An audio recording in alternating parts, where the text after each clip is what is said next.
vengeance. Gold! What is up, everybody? Welcome to another Vengeance God stream. My name is Mikey Fatum, also known as Vengeance God, also known as Ambassador Kel, and I am excited to see you all today. Hello! Welcome! Sound off in the comments if you're here. Especially, I saw a bunch of people join on TikTok. I'd love to say hi to you folks over there. And hello to Fragrance. Thanks for being here. All right. Well, today we are trying a brand new game, and that game is called Viscerafest. I haven't dove into it much. Hello, Disco! But it is a sort of sponsor of the stream today. They're not giving me direct money, but I do have an affiliate link, and I think it's one of those things where if a lot of you buy the game from the affiliate link, then you will get, then it'll look better on me.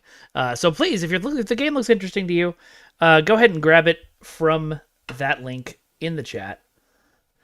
Let's see. I'm just going to look up.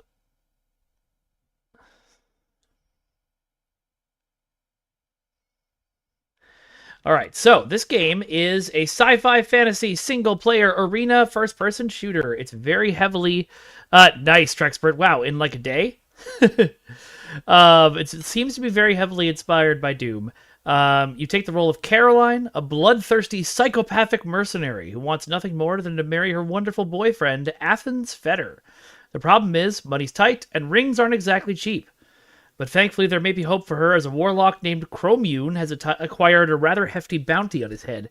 Bringing the corpse in to the respective authorities won't be an easy task, however, as Chromune has a small army defending him. Forces from the United Scientific Conglomerate, led by Dr. Mortis, stand shoulder to shoulder with the religious zealot. But what's a few hundred soldiers to death incarnate? Nothing but a slaughter. Nay, a Viscerafest! 3 days. Okay, I feel a little better. All right, so that's what we're going to be playing.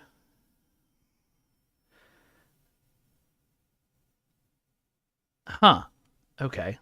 Just got a weird note on TikTok, and I don't know what all that means, but I'll have to look it up later. For now, let's play some. I'm going to turn on the music here.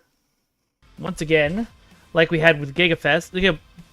Gigafest? No, Giga Bash. We have excellent menu music. I've been jamming to this while we're getting started. So let's start a new game. Okay, so we've got narcolepsy mode. Doesn't want to suffer too much. Pretty familiar. I'm gonna... I feel like I want to start maybe on... I don't know, medium or hard. Hey, Hunter! Welcome. She looks so happy and hard. We'll see what happens. Let's start from the top. Name's Caroline, 27 years old, arms enthusiast, full-time mercenary, and girlfriend to a wonderful man, Athens Fetter. Been hoping to propose for a while now, but unfortunately work's been a bit slow, meaning rings aren't exactly in my price range. Thankfully, some warlock twat named Chromune has acquired a rather hefty bounty on his head, and killing him was in the job description. Apparently, he's good chums with a bunch of gits who run some kind of illegal science gig called the USC, and word is he I like the tone of this already. toward a base they just recently cobbled together above the Earth. So the plan's simple. Break in, kill the target, collect my pay, and get home in 3 days. Just in time for date night. Now, let's get this bloodbath started. All right. I will turn the game audio up once I have access to the settings. But she seems fun. I had turned it down quite a bit because I didn't want it to drown me out. So you guys will have to let me know when if it's too loud now. Now, if I were a one-eyed genocidal maniac, where would I be hiding? Oh, this brings me back.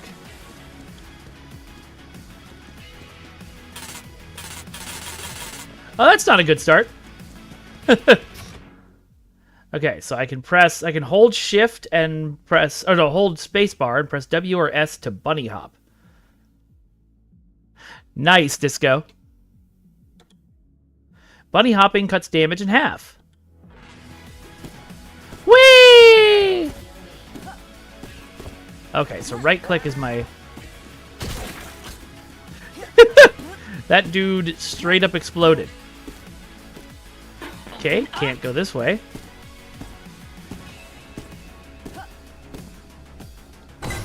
Can go this way. Tap right click to throw a punch. Punching enemies drops armor. Armor cuts any damage taken in half. Does that mean if I'm bunny hopping with armor that I have 100% that I don't take damage? Go away. You, not right there. Hooray! Ammo!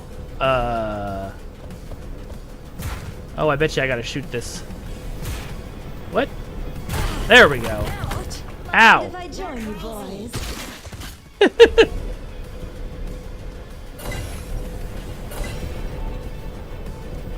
Huh, I wonder what that did.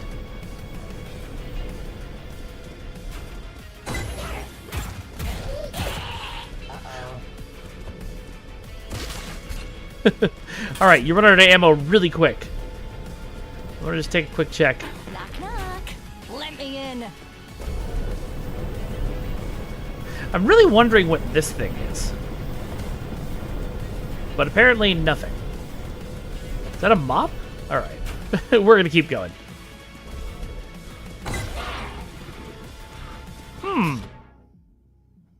Hold right click to charge a powerful uppercut that can pierce through multiple enemies. Uppercuts make you invincible for a split sec and will drain stamina, but don't require stamina to be used. Okay. Hallelujah.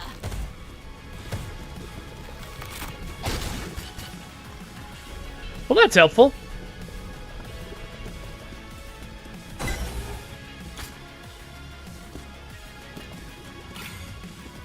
Pink key acquired. Damn, it's stuck. Alright. Off to the pink door that we saw before. Let me through. Okay. Enemies with shields can deflect attacks when they are raised. Try to attack them when their shields are lowered. Yellow shields can deflect projectile attacks but are weak to melee. Red shields will deflect both projectile and melee attacks. Fire and explosives can pierce through enemy shields. Got it. Okay, I've got some more ammo now. Wow! Oh, man. Okay. It's got a death counter for me.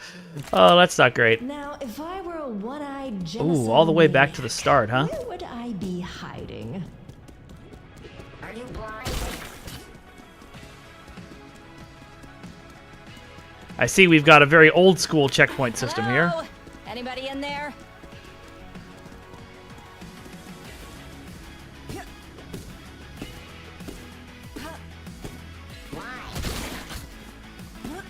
They sound a little bit like battle droids. Ugh, it won't open. Is there a quick save? That's a good question. There's no save button on here, so I'm going to guess there's not a quick save button, but let's find out.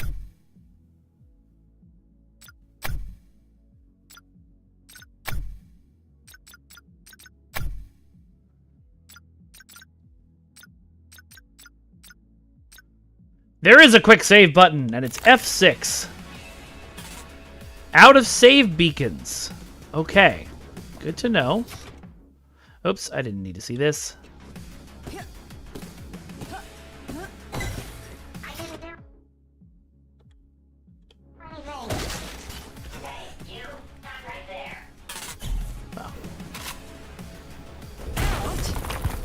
Mind if I join you boys?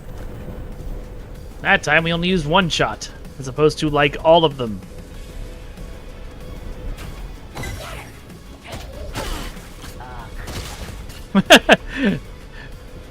I really like those guys, like... Huh.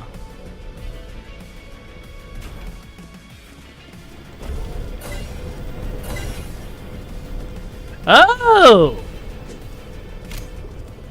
Well, that was useful. What's this thing? I don't know. Let's get the armor. Good, Osric, welcome, welcome. Thanks for being here. What brings you to our humble little stream today? Found them all.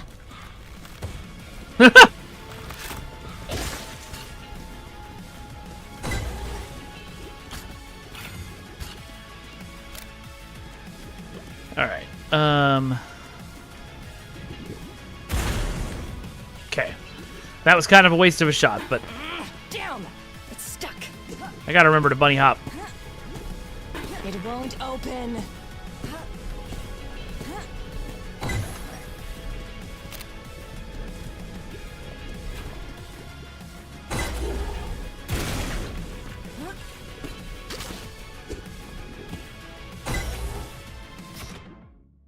Dashing will make you invincible for a brief moment. Tap Shift in tandem with W, A, S, or D to dash. Dashing costs stamina.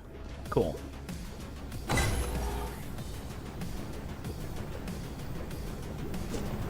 Wait. Oh no, that's a plant, not armor. Don't make me break down this door. Alright, we're gonna dash through the fire. Are you ready? Did I already do the tutorials? I've done, I'm doing some of them. Game's giving me tutorials as the game goes. I skipped some stuff. Oh, what did I skip?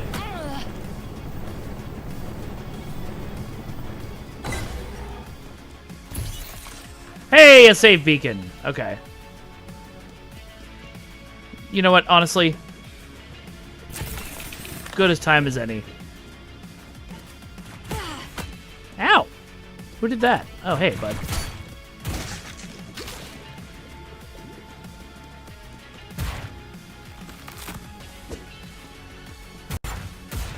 And I used all my ammo. Oh, the shielded enemies tutorial? Yeah, I died after doing that the first time. So I had to go back to the start, so I'm replaying a little bit. Ugh, it won't open.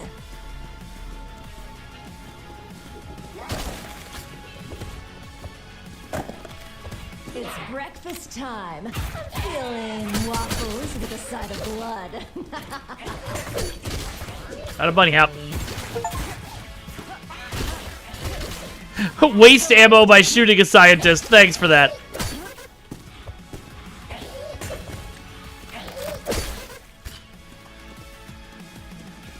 Alright. This is Krunian. We've lost contact with the other facilities, and our scout drones have not yet returned. Tony, this is Matisse. The squad and I will be coming to aid you within the hour. Once we have arrived, we will meet. Knock, knock. Let me in. What? How did... No matter. Security. Find and dispose of her immediately.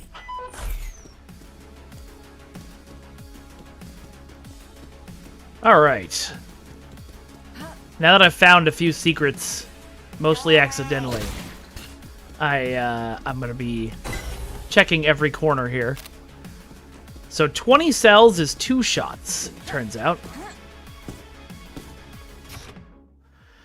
Giving enemies or their corpses drops hearts, which Caroline can eat to destroy lost health. Got it.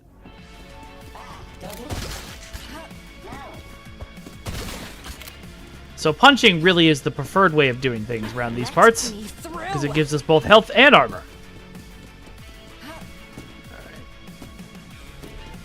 It won't open. So the pistol shares ammo with another gun that uses less ammo. That explains it. Osric, are you a dev or just one of the fans?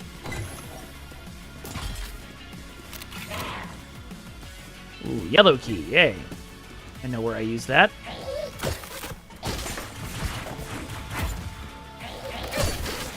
Got him. Ow. Ah, damn. You're the lead dev. Oh, hey, welcome, welcome.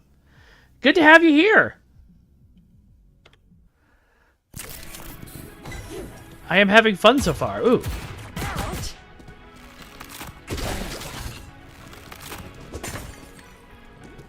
All right. This time, we're not going to fall through the floor right away. Okay, yes, we are. Should there be tariffs on ammo? Feeling waffles with a side of blood.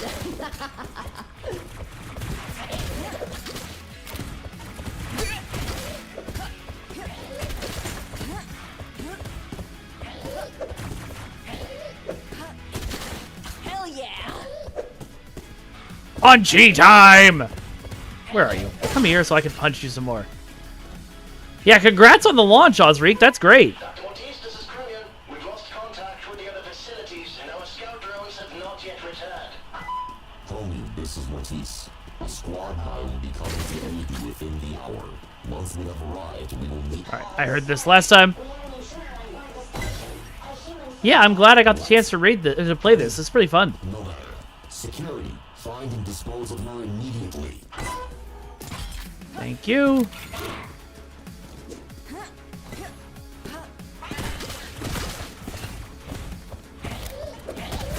Sir, we can't hit her. She's jumping too much.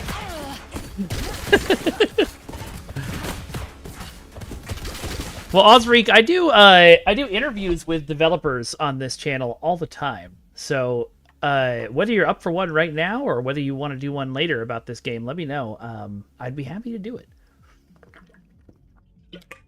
It's always fun to learn the thought process and development that goes into a game. How big is your team? I noticed on Steam that this is kind of a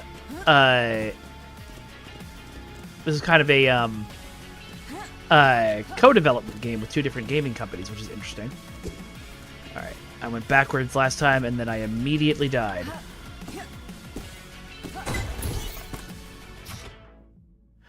Hold spacebar to ascend ladders. Hold control to descend ladders. Yeah, do you want to hop on right now, Osric?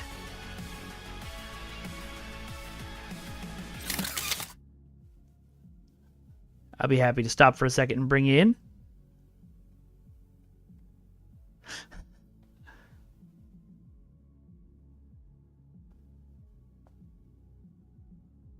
Great opportunity to make awkward jokes. Thanks, Nihilus.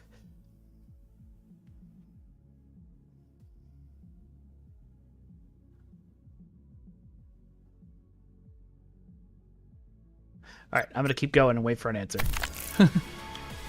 Wait, hold on. This panel looks suspicious. Okay. Oh, neat.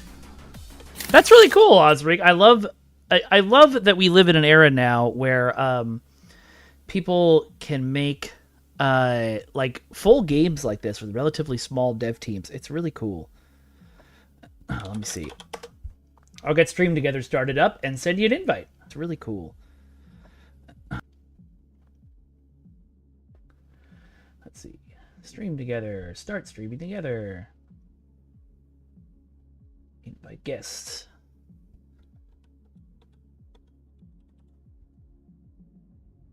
All right, I am sending you an invite. It should appear in your notifications on Twitch.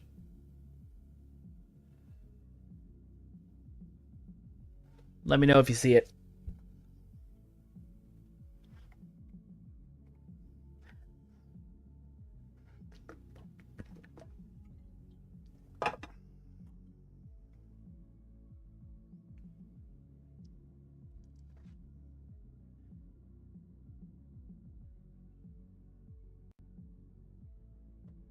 Dip, dip, dip, dip. I can still hear the music very faintly in the background.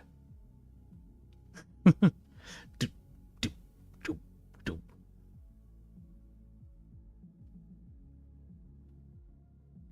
Okay, let me, while we're waiting, we will turn on guest camera. Make sure it's set up for Dream Together. Ah, it doesn't like your browser. You do have a Discord? Okay, cool. I don't know, Nihilus. Why did the Oberth cross the road? Osric, is your Discord the same as your Twitch name?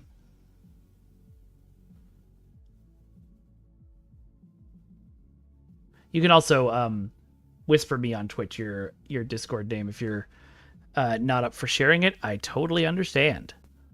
Okay, great. I'm gonna send you a friend request right now.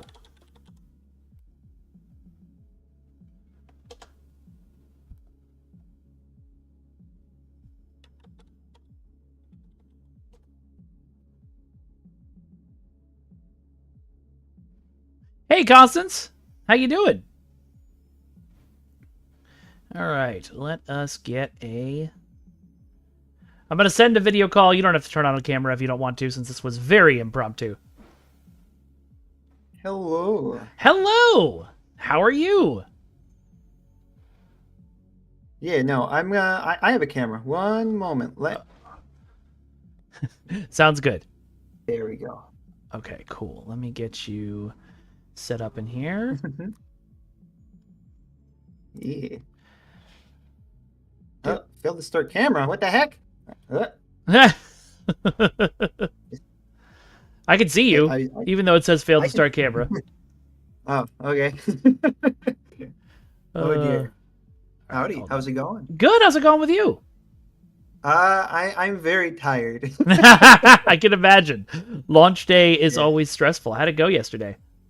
I think it went okay. I mean, we had bugs and stuff we're dealing with. Yeah. A couple of really annoying ones, but I don't think most of them are pretty minor and overcomable for the most part. I'm hoping we'll get a patch out within the next few days. But yeah. That's cool. Yeah, it's always hard when it's oh, you know what? I think I minimized Discord. I think that's the problem.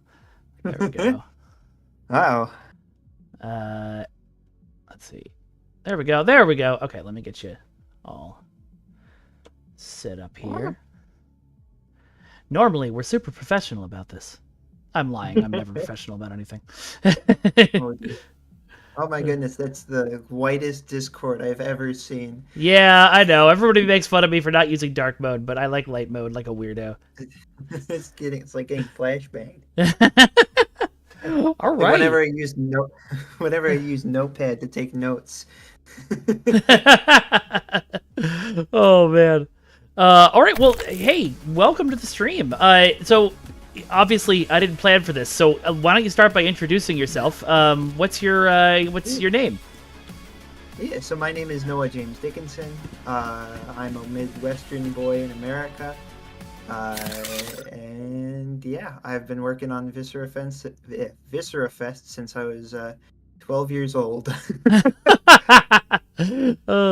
You look like, and I might be totally wrong here. You look like you're a bit younger than me, so I'm going to have to ask how you even found out about things like Doom and this style of gameplay in the first place. Yeah, one second. Yeah. I'm a little computer. I'm gonna turn down your volume on my end a little bit. Okay. It's loud enough. I'm worried it might be actually the mic might be picking up. Yeah. But even still, I want to get it a little bit quieter. Let's Yeah, see. I'm gonna turn down the game sound a little bit too. Oops, all right, skip that. Why doth Discord not? I would think the setting for this would be fairly. So if you obvious. right click on my face, there's a Okay. or my lack of face, Mhm. there's a thing that says oh, you disappeared. Oh no, there you are. Oh, You're there. You're there still. Okay. But yeah, if you right click on my face, there's a there should be a slidey bar. It says There like we go. user volume. yeah, there we go. All right, I got it. So I'm trying to think.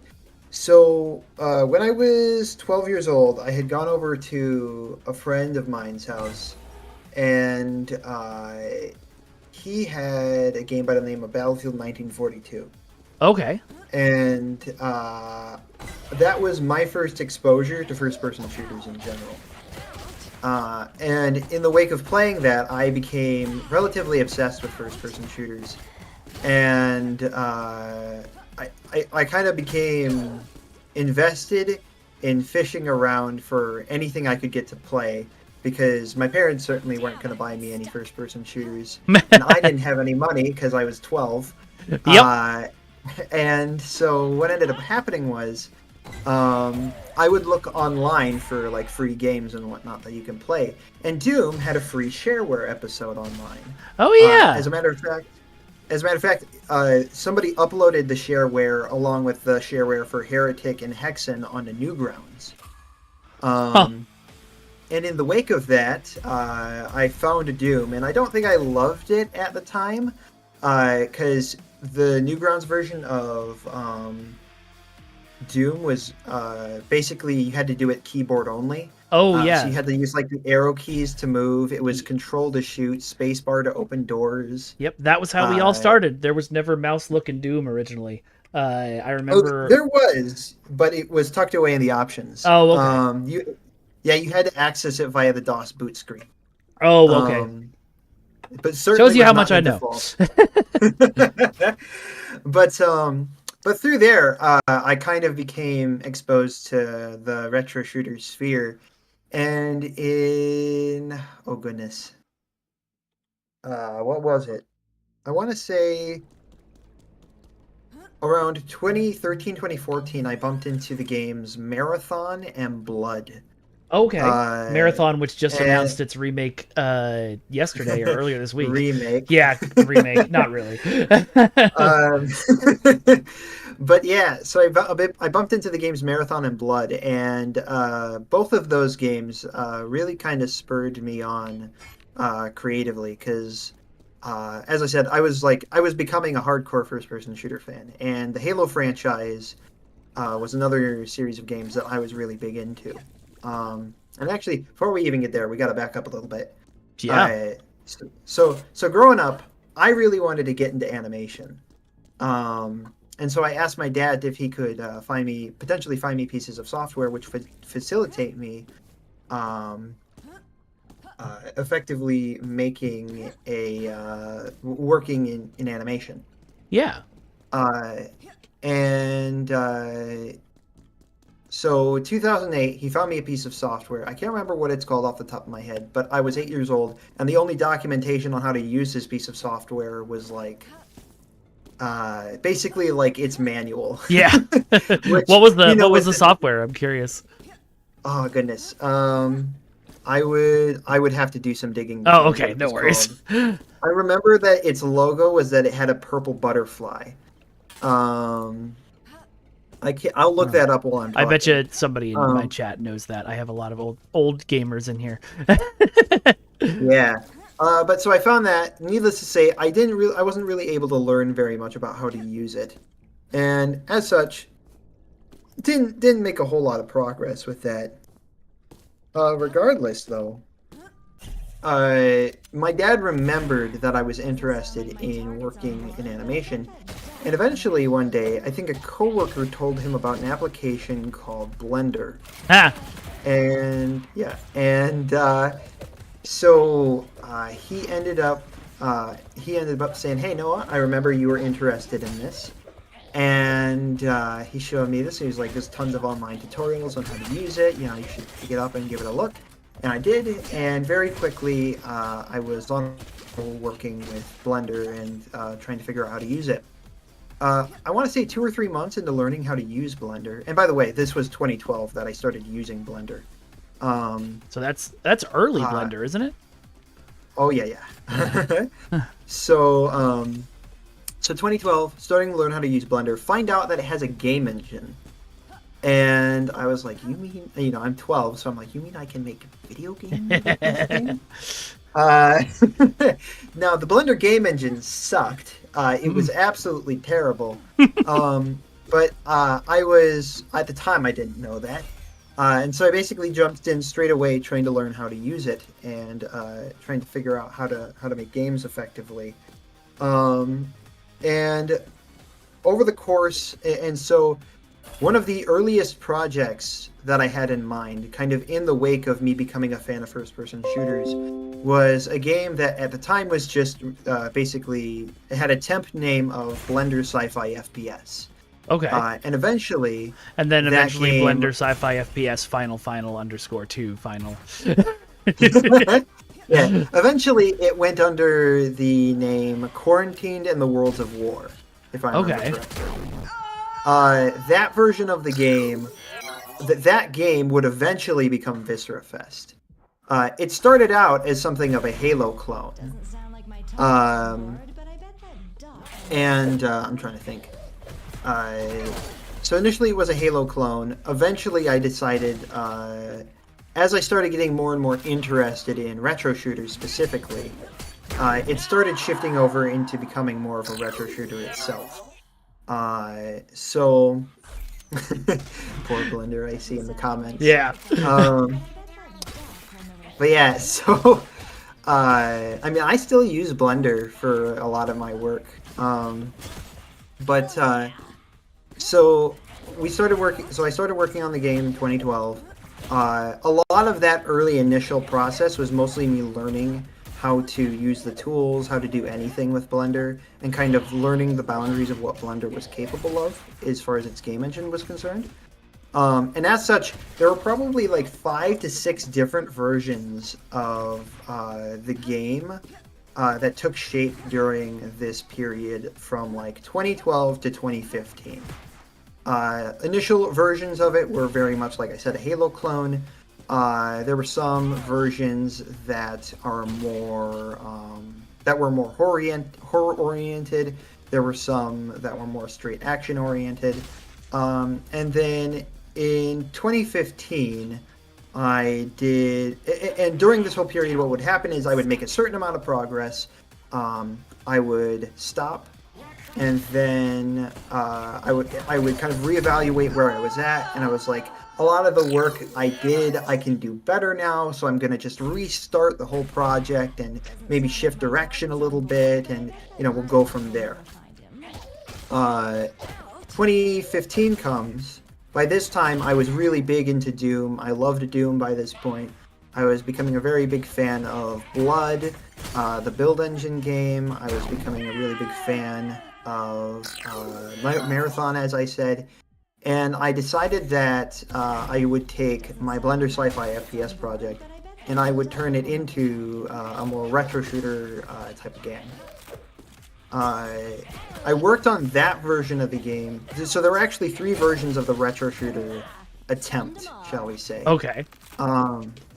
There was the initial version, which I want to say lasted about 6 months in development. There was another version that was fully 3D, because I had shifted from... The initial version was 2D sprite-based. Okay. The second version was 3D-based.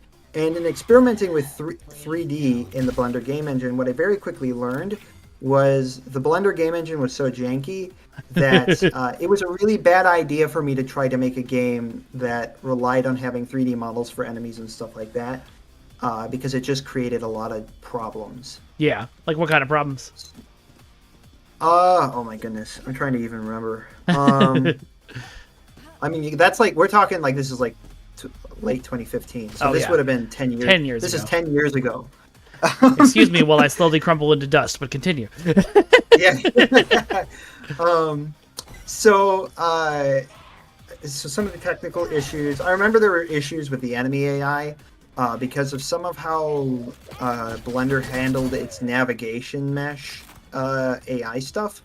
There were limitations with the navigational meshes that created some problems with how enemies navigated spaces. And them being fully 3D really heightened those problems in a way that wasn't an issue in the 2D sprite versions of the levels. Okay.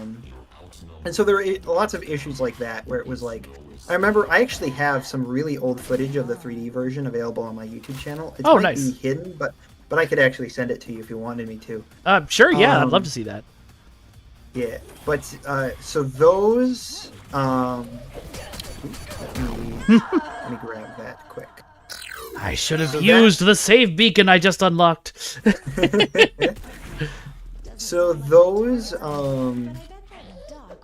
What was I talking about? So in those videos, I remember I was showing off the game a bit, and I had to do a lot of work to hide some of the problems that I was working on addressing behind the scenes. And eventually I just reached this point where I was like, I should go back to doing 2D sprites because this isn't working. Yeah. So I went back to doing 2D sprites for a bit, and that version of the project, the third version of the retro shooter attempt, that went from 2016 to 2018. I had the first 2 chapters. That was the furthest I ever got in working on the game. The first chapter was actually out publicly. It was a playable demo. And I had chapter 2 finished. And what happened was I sent a version of the game's second chapter over to a friend to playtest, and not only could he not open that new version of the game, Yeah. but it actually broke the older version of the game, so he couldn't play that either. And Whoa. after spending several days attempting to diagnose what was going on, I just reached this really depressed point where I was like, I can't release this thing. It's over. Like there's nothing I can do. Like I can't fix this. And I had a friend of mine by the name of Elijah Allen, who's currently my lead programmer. He worked with the Unity game engine, and he had been really poking me, trying to get me to port the game over to Unity. And we had actually tag teamed on working on another project together by the name of Nexum, which was a multiplayer arena shooter that never went anywhere. Oh, I miss multiplayer arena shooters. Yeah, but so we were working on that. He really wanted to work with me on Viscerafest, or just on any project in general, because he really liked a lot of what I was doing. And after I had that big blow up with the game, I was like, hey, so how long do you think it would take to get the bare minimum of just like the game functional in Unity? Like, how long would it take to get like just the basic mechanics functioning in Unity? And he said, oh, it'll probably take like a month. And I was like, well, great. 3 years Guess later. what we're doing? Guess what we're doing? Oh, no, that's not 3 years later. That was almost 6-7 years ago now. So yeah.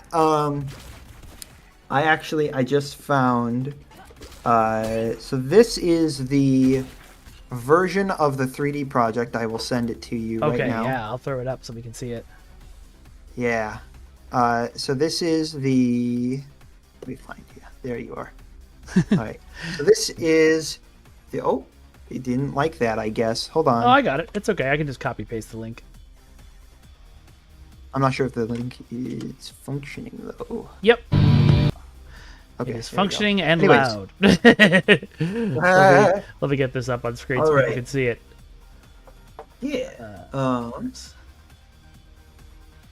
But yeah, so we were working on. So we started working on that Unity port in 2018, and around this time, the project started. I was very quickly beginning to learn how much more Unity was actually capable of doing. And in light of that fact, I just noticed the switch you're looking at is no clipping into the floor, and that really bothers me. I'm so sorry. I'm gonna have to fix that. I'm just gonna turn my character slightly. Whoop! I'm gonna have that's just something I have to fix. I didn't notice that before. I'm glad I noticed that. Well, that's what we also. So I used to be the community manager for Star Trek Online before I started streaming, and a lot of what we would always joke about is like, you know, we would test things and test things and test things, and then 10 seconds into launching the game, the players find 14 things that you never saw. Yeah. Yeah, what I always say is that, 500 people are going to find way more problems than 50 can. Mm-hmm. Yeah, but so we I'm trying to think, my brain's dying. So we started working on that version of the game in 2018. Things were a lot of it was very slow, if I remember correctly. Yeah. The initial process of working on the game was very slow, primarily because this was 2018. I would have been 18. I was working a full-time job at this point in time. Yep. My lead programmer was working a full-time job at this point in time, and as a consequence of this, availability to work on the game was all over the place. Finding time in your schedule for your own personal projects is always so freaking hard. Mm-hmm. But eventually, I want to say around 2020, we had a demo ready. And so we publicly put out a demo of the game's first 5 levels. So this would be the tutorial level, and then the first 4 levels of Chapter 1. Once we did that, the game kind of blew up. It became really, really popular. I believe G-Man Lives, who's a big guy on the retro indie FPS scene. He covered it. Civi11 covered it. There are a couple of other YouTubers and whatnot who are talking about the game, and we kind of blew up overnight. We were kind of one of the big names in the FPS scene, especially in the indie scene. That's cool. Like we were, I would say there was a point I remember where we were basically comparable to, like, me and Hakata, the lead dev of Ultrakill, were basically rubbing shoulders with one another. And then in 2020, we attended an event called Realms Deep. A publisher by the name of 1C Entertainment approached us, and they said, "Hey, we want to publish your game." Ended up coming to find out after the fact that it kind of sounds like 3D Realms and Fulcrum were fighting over us. Oh, Or who would get to publish us? That's nice. That's always good to hear. Which makes me a little mad in retrospect for reasons. But anyways, I can't imagine why. So- No connection to this genre at all. 3D Realms. yeah. So, but regardless, we ended up we ended up signing on to work with Fulcrum. In 2021, we went into early access, and in 2022. We released the game's second chapter, and then now in 2025, we finally released the full game, quote unquote. Until you add more, yeah. Well, it's so okay. So for starters, I skimmed over a lot. Yeah. No, you were somewhat- telling me 10 years worth of stuff in 10 minutes. I understand. Yeah. But like the last 4 years of development has just been nothing but unadulterated chaos. Cause so I'm trying to think how much there's like stuff I can't say for legal reasons. Yeah. Don't get yourself in trouble, please. Yeah. There's also just so to give you like a rough breakdown, we've had a lot of problems with our publisher. We've had a lot of issues in terms of just general life circumstances. During Viscerafest development, I got engaged, and the woman who I was engaged to broke up with me. Oh! I'm trying to think. We had a couple of weeks where Unity had changed the entirety of how it was handling its team sharing. Oh, side yeah. of I the remember equation. that whole controversy happening. Yeah, they had their own like proprietary software or whatever they were using initially that we used, and then they switched over to something called Plastic SCM, which we had never used before and had no idea how to use. So we were kind of awkwardly struggling to shift over. There was like at least like somewhere between a week and 3 weeks where my computer was completely out of commission because I think my motherboard died. Oh my god. There was during development. So our publisher allocated a budget to us to work on the game, but we kept running into delays for various reasons, and this meant that I was having to pay my lead programmer Elijah out of my own pocket, well in advance of when I was getting his actual payments from our publisher in order to keep him working on the game. Yeah, Right? that's But what not this meant good. So what this meant is that he got his portion of the game's budget long before the game was actually done. We told our publisher this well in advance of this actually happening, that if they don't financially provide for us in any way, shape, or form, we're not even going to remotely be able to attempt to stick to a schedule of any kind. And they didn't do anything about it. And so I want to say 2022. No, like mid 2022, Elijah, my lead programmer, he ended up having to get a full-time job elsewhere, and that meant any kind of schedule went right out the window. Yeah, then it's just and you to can give do you it. an You can only do it whenever he's available. And to give you an idea of how bad that was, there was a 5-month-long season where he got nothing done on the game. Oh my god! And So, the game is your yeah. full-time job at that point. Yes, Oh. it has been my full-time job up until the like summer last year. Wow. when I was forced to get a full-time job, or not, I got a part-time job. So yeah, chaos left and right. And there's more stuff that happened than that, of course. Like my grandmother died mid-development, so Oh me and my my God. family. Me and my grandma lives in Alabama, and we kind of knew that she was on her deathbed. So basically, what ended up happening was we heard about her health condition in advance.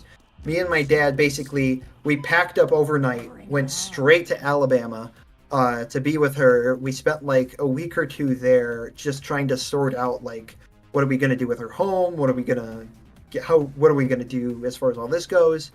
And then coming back, so that impacted us getting anything done. Yeah, I mean, it was chaos left and right. Like it felt like as soon as we would start to get on a roll, something would happen. It just to mess with us. So yeah. Yeah, I mean the problem with game development is it's a full-time job that like nobody wants to pay for. So yeah. Okay. But you got it done, and you got Viscerafest out yesterday. I asked a little earlier how the launch went, but you want to go to what all went down yesterday? Did it all work out the way you were hoping? For the most part, I just sat around watching people stream the game yesterday. Nice. Because I mean, I'll be honest, like I've been blasted this week. Yeah. I've had no energy. So today I finally started getting work done again. What ended up yesterday went okay for the most part. There were some technical issues. The game had been in early access in 2021, as I said, and the last update we released for the game would have been like early 2023, I want to say. So the game hasn't been updated in over 2 years, and with that, we especially because of the extra time I had because Elijah was super unavailable during development. Yeah. I basically went through the entirety of everything we had done up until that point and like heavily reworked the entire game. Oh wow. Like the entirety of Chapter 1 has been completely remade from the ground up, basically. That's like, amazing. If So what we're playing right now is brand new, basically, like not been seen before, even in early access. That's cool. Yeah. So, like, people who played the early access version, they'll still recognize a lot of the levels, a lot of the enemy types, and all that stuff. But, like, so for example, in Chapter 1, everything has been visually updated. Everything in the game has received substantial visual updates. And this includes the levels as well. All the levels in Chapter 1 have been completely remade. They have, like, I think a good way to say it would be, it's kind of like when you see someone like remake E1M1 in Doom or something like that. Oh yeah, okay. Where it's like you can kind of recognize, it's like, oh, this is that The level. geometry is still kind like, of the same, but like everything else is different. Yeah, like visually, there's just a massive update in terms of what's going on with everything.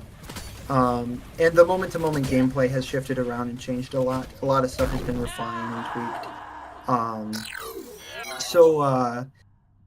Thanks, Nihilus. Did you see Nihilus's comment in chat? He wants you to know how proud he is. He wants you to know how proud of you he is for getting it done through all that. Well, thank you. But yeah, so we ended up. So this is the first time basically anybody has seen the game in 2 years for the most part. Like, so this is basically, or not seen. This is the first time many people have gotten to play the game in over 2 years. And it's a completely different experience now. So a lot of it's, there's a lot of people commenting on some of the changes and updates we've made and tweaks and stuff like that. Gamers so there was commenting on stuff? like, crazy talk. Never heard of it. yeah. So there was some anxiety with all those changes and updates. There's a lot of new content, obviously. So, for example, one of the big things that we were hinting at that we would add in our early access version, but is finally here in the full release, is there's a hub space in Viscerafest. I saw that as we were going through. That was really cool. So That was in the early access version as well. But what was not in the early access version is there is the library, the bestiary, and the shop. Excuse me. The library is basically just as you progress through the game, you'll unlock lore about the game's story and world. The bestiary is kind of similar, but it's specifically for enemy types. So as you bump into a new enemy type in the campaign, you'll see brand new enemies popping up. You can kind of read a bit about like their role and place in the universe. And you get a little statue in there, yeah? Yeah, you get little statues in there. Nice. And then in the shop, you can buy, using the scullies that you collect in the levels, you can buy cheat codes, gameplay modifiers, just tons of stuff that you can use when replaying through the experience. Kind of the idea we had was something like if you've ever bought like extras in a Lego game. Oh yeah. Or like if you unlocked Big Head mode in like a GameCube game. NBA Jam, baby. Yeah. So that's the kind of stuff we've added. In addition to obviously the game's final chapter and ending, and in addition, there's just a ton of new stuff even in the early game. So, for example, there are some new enemy types we've introduced in chapters 1 and 2. We've completely changed the pacing of when and how things are introduced. There's a new boss fight in chapter 1 that was not in the early access version. There's there's a ton of new stuff, and a lot of it's been seeing people react to that stuff. And in addition, Viscerafest is fairly infamous for being extremely difficult. I've noticed. And people are being reminded of that fact now. So we're seeing reactions to that fact as well. So a lot of it has been, as far as how launch has gone, there are a couple of major bugs that have cropped up. Some minor bugs as well. Some of the more annoying minor issues we've faced are the one-liners that Carolyn says aren't actually working properly right now. Oh no! So there's lines of dialogue Carolyn will say when you find all of the collectibles in a level. And for some reason that's playing during when she's supposed to be playing combat one-liners right now. So you'll see. So while you're killing enemies, you'll occasionally just hear her say, "Found them all," and that's not supposed to be happening. I don't know why. I think it's fixed now. I think Elijah fixed it, but that line was not supposed to play there. They get minds of their own sometimes. In Champions, we had a bug where NPC teddy bear that's literally supposed to be a teddy bear just leaning against a wall would get up and start walking around. Oh dear. There's if you stand still for a long period of time, Carolyn is supposed to start singing. She'll just kind of have like little idle songs she'll sing. And there's some fun songs she references. There's a song called Skeet Shooting from the movie Top Secret. I don't know if you know that. We were just talking about that exact song in my D&D game last night. She sings that song. There's a couple of there's some totally original stuff as well as like old Frank Sinatra songs she sings and stuff like that. Those just don't work now for some reason. I think that has also been fixed.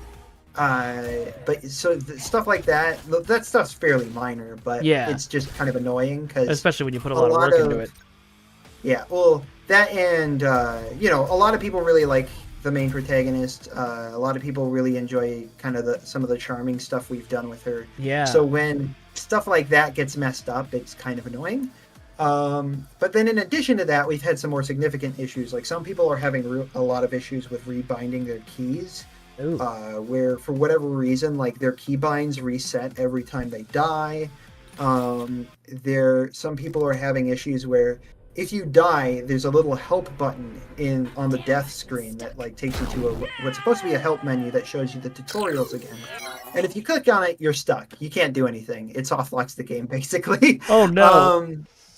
So there's some bigger issues like that. You got. I got into the level. I touched a door. It exploded. Yeah, so the wall next to you exploded, and you must have not had a whole lot of health. I guess so. Yeah. But yes, so some minor and major issues we're dealing with right now. One thing I did find the other day, I was playtesting the game about 2 days in advance of our release, and what I ended up finding was I was playtesting. So I playtest everything on the hardest difficulty.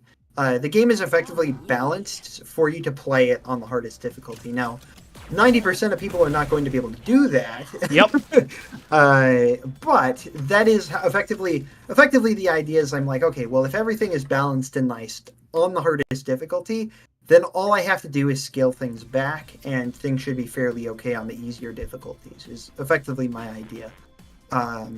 Basically if something is fair on when it's this level of difficulty, it should be fair if I lower it, right? Yeah, makes sense. Yeah, so but because of that, there's also an issue when I'm balancing of the easier difficulties are so easy to me that I actually can't gauge how hard they are. Oh, you needed to bring me in earlier. Yeah. So because of that, one issue we faced was basically it's like when I play on medium, I can't really tell how much easier it is than it is in comparison to hard difficulty. Because we have 6 difficulty settings. The easiest is narcolepsy mode. Yeah. I decided not to go that low today. I went up as high as the hard one, the one that it was said it was ultraviolet. And when you in the warning it gives you. Yeah, so there's medium, hard, brutal, extreme, and nightmare are the regular difficulty settings. So I didn't playtest. So I usually would playtest like the bottom end extremes just to see what they felt like. But I couldn't really do a whole lot of like fine tuning across all the difficulties without feedback from a lot of our testers. So because of that, I had never played on the game's extreme difficulty, which is the difficulty below nightmare, and none of our testers played on it because it was too hard for them.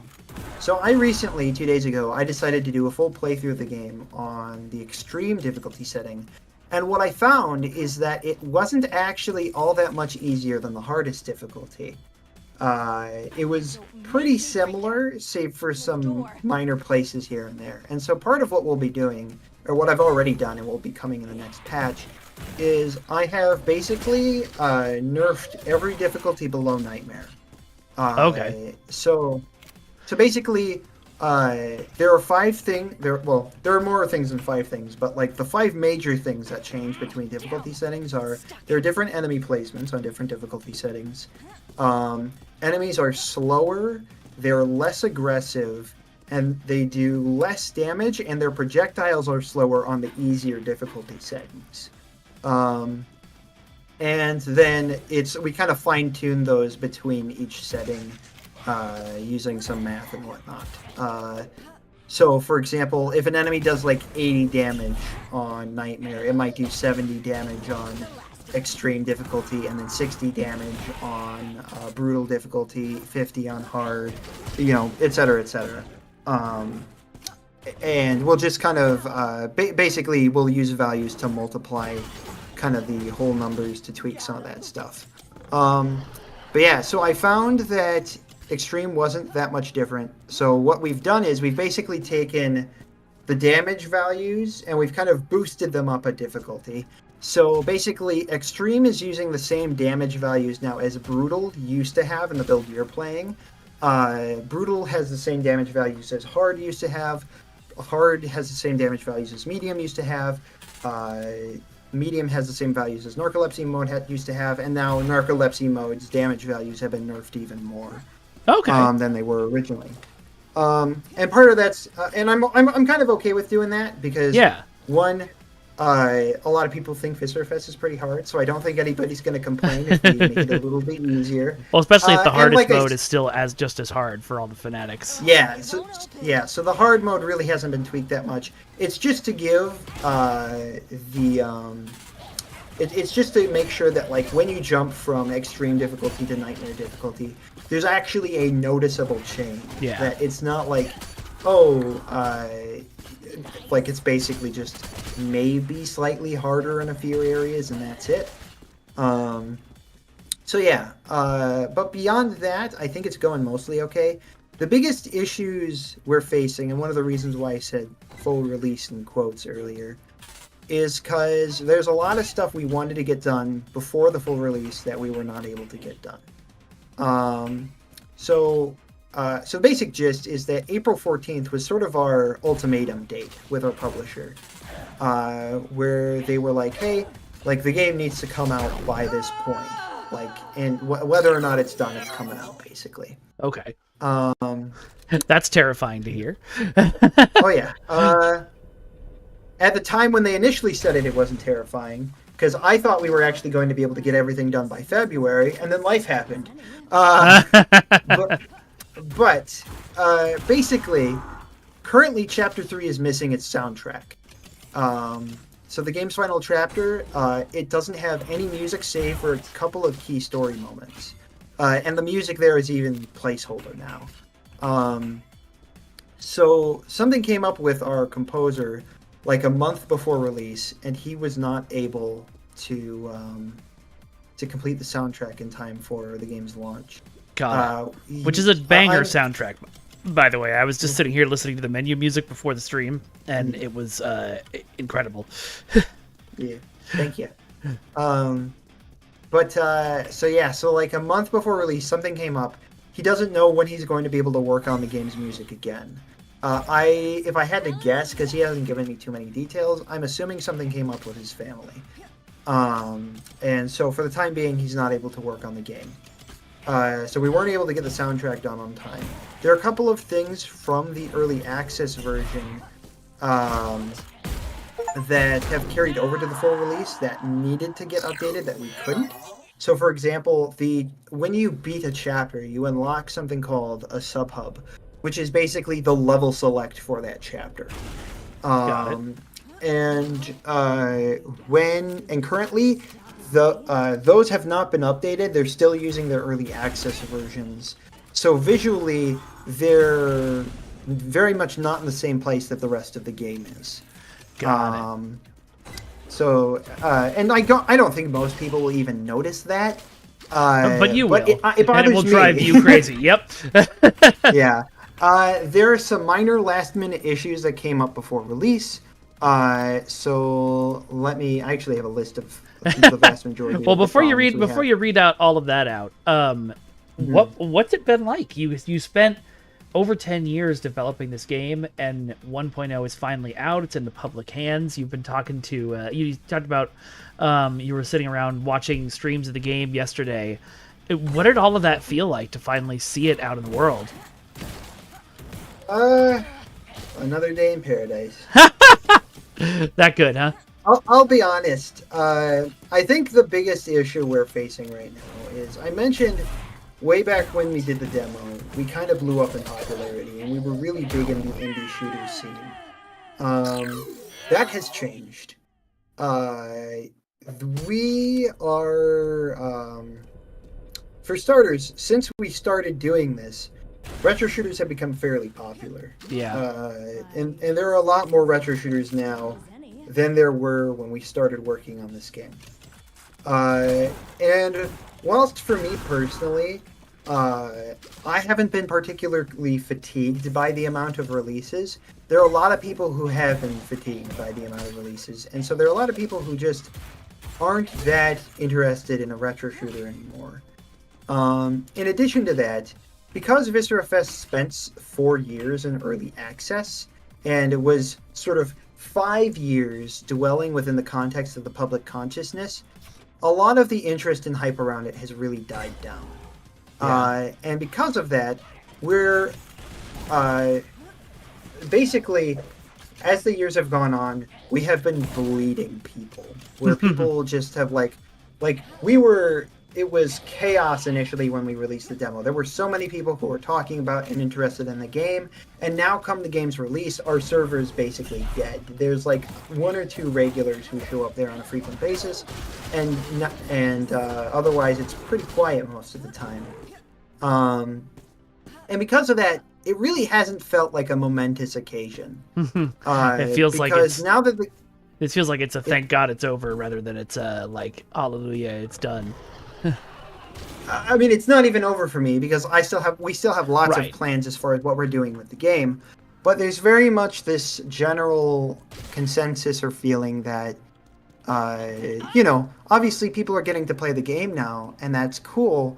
But there's not nearly the excitement or the volume of people who are interested in it now as there were when we initially had the demo and the early access releases. And so, it's just sort of been, I don't want to say depressing. It's not really been depressing. It's just kind of been, it feels like business as usual to a certain extent. Obviously I have the stress of now there's a bunch of bugs I have to fix. Yeah. But fact of the matter is, I'm still working on the game, so that's not changed. I still have lots of things we need to do, and a couple of really big tasks we have set before us before the game is done in any serious capacity, and we can move on, whatever that means. Right. Yeah, you got to support so- the game for a while before it's, after it's out. Yeah, and so because of that, again, it really does. Other than the fact that some people are playing the game again, and they're playing a version of the game that doesn't make me cringe, because that old version of the game, I've been seeing people play it every once in a while, like somebody will be like, oh, I'm gonna stream Viscerafest, and they'll mention it on Twitter. I'll show up to their stream, and every time I saw the older version of the game, I'm like, man, this is painful to watch.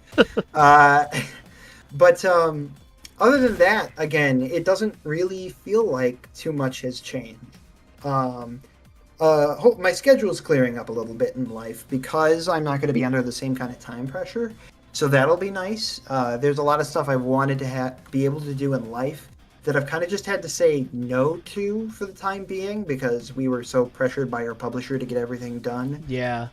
In a certain time frame that I didn't feel obliged to get comfy and start committing to some real life stuff I wanted to. Things like I'd love to be able to serve at my church more. I haven't been able to do that. I have close friends of mine who I'd like to be able to assist them, whether it be helping them out with their house or there's a lot of stuff I'd like to do in terms of my social life, my spiritual life that I really haven't been able to commit to because I've been stuck working on this game for half of my lifetime at this point. and my publisher, and one, I don't want to release a crappy game. Yeah. And two, I've got a publisher breathing down my neck.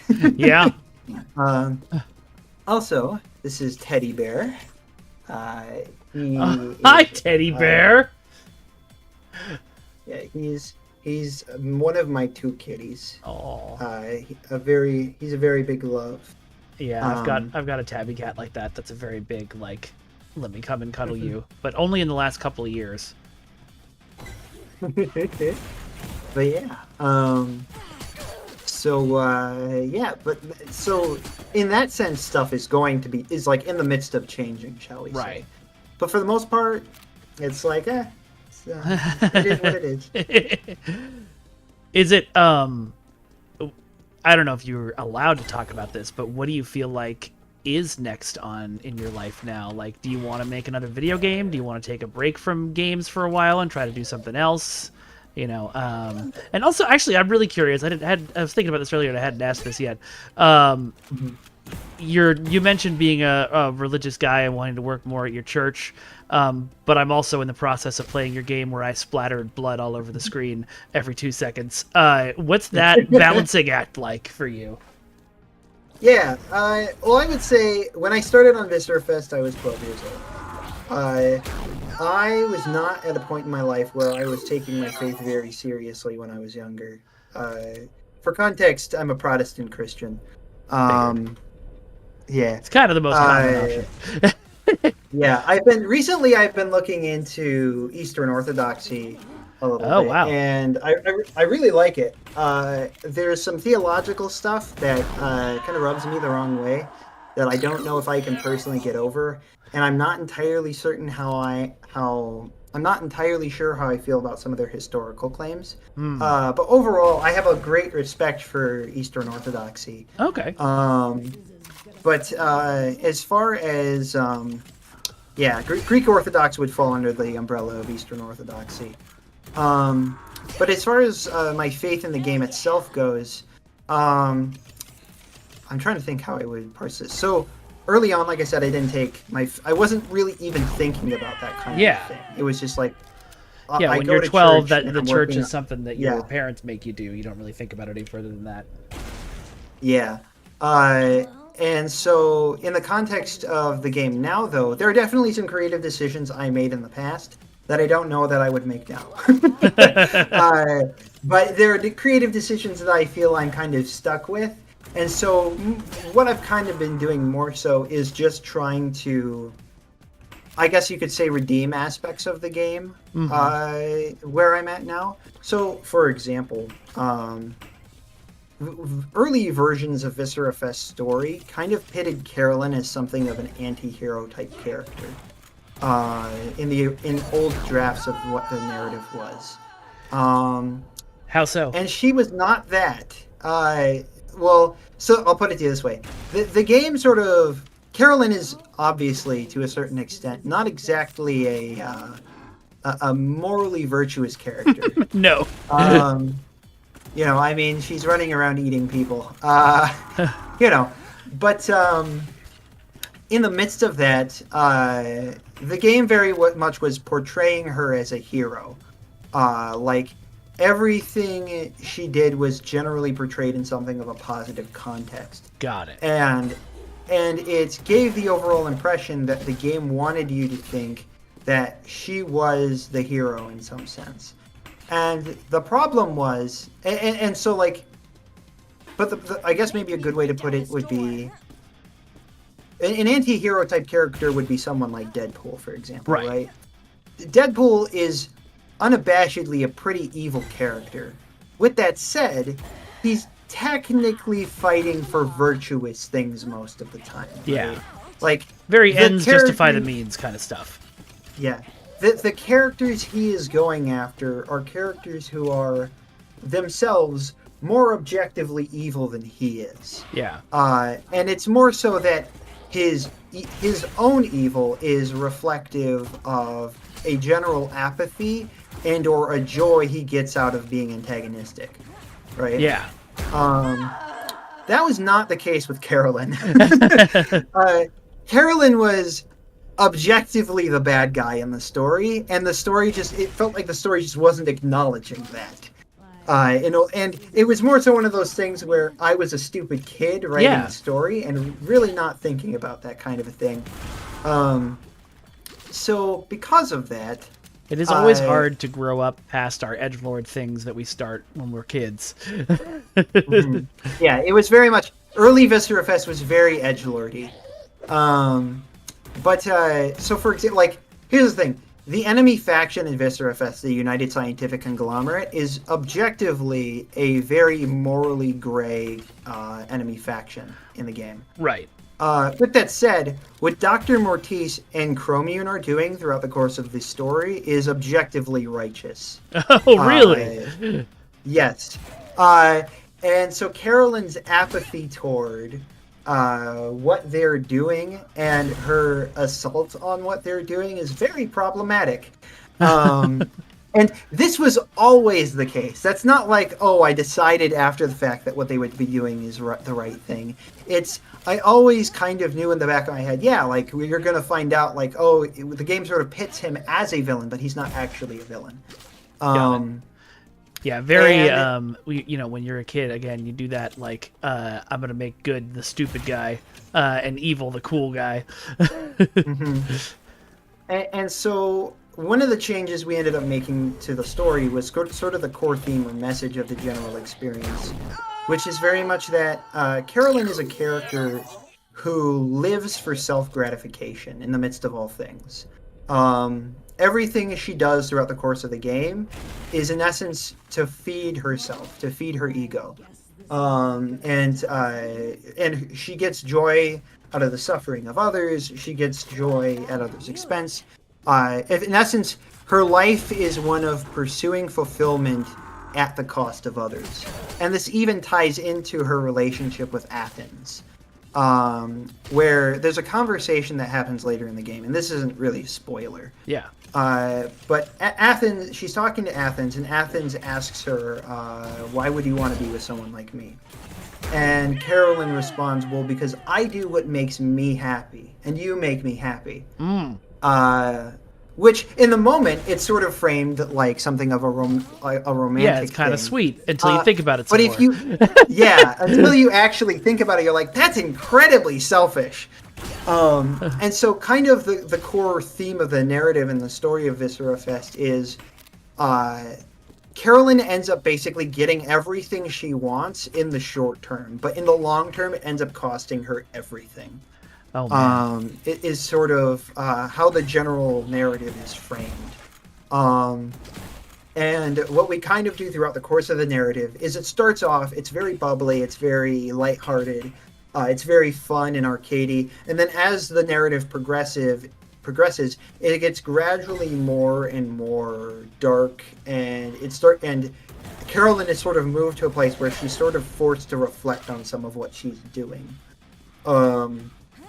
And that happens throughout the course of the campaign. And so stuff like that was not something I originally planned to do, but in sort of reflecting on some aspects of my faith and whatnot, I wanted to shift the narrative in such a way where it's like the story actually has maybe something positive to say, as opposed to it just being you're playing as an evil monster. Yeah. Well, that's what I like about a lot of the Deadpool comics and movies is that they sort of moved away from just, isn't it funny that he's mean and kills people, her, and like actually examine the character. So to take that mature of an approach with a game, that could, as you said, just be you blow up a lot of monsters and make funny wisecracks. That's really cool. It makes me more excited to play the rest of the game and see, how that all plays out. But beyond that, I've been somewhat limited in my capacity to make any changes to the overall experience because it is a very, like a lot of the core, like obviously I can't completely uproot the entire experience of development. I've already done that a few times, and now that I have a publisher and a time frame that I'm working in, I can't really, and I don't know that I would really want to undertake doing something like that. Yeah. That way lies madness. But it's definitely something where were I to continue in game development, which I don't think I will, but if I were to, I would probably want to incorporate more aspects of my faith into my work, and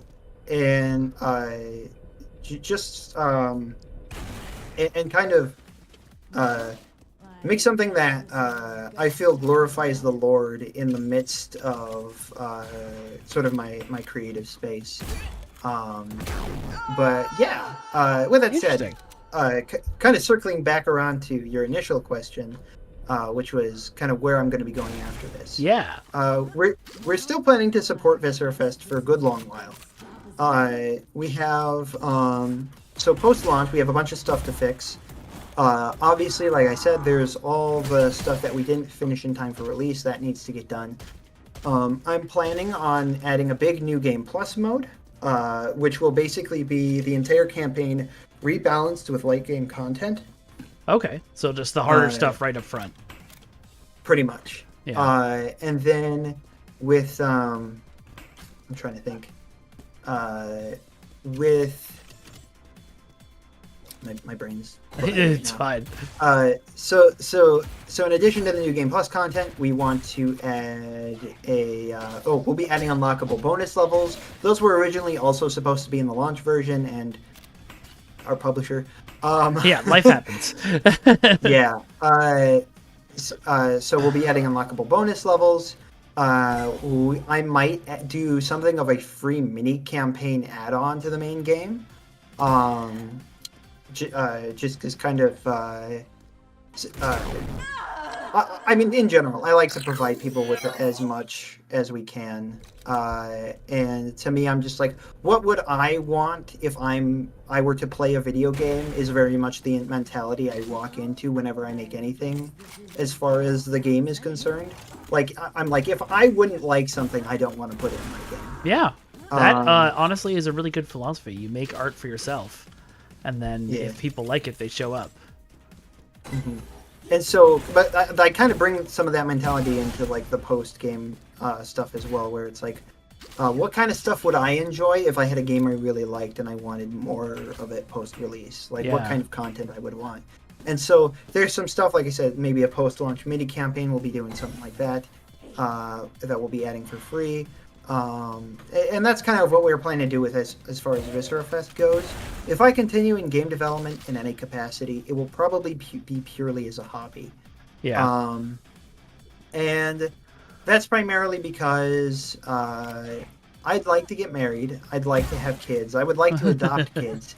And I really just don't see this path in life facilitating that. If anything, because of the time commitments, because of the financial side of the equation, it feels like something that would actively get in the way of facilitating a family life.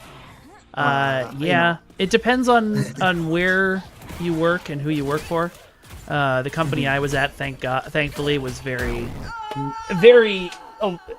supportive of living a life and actually, being able to exist outside of your contributions to the game.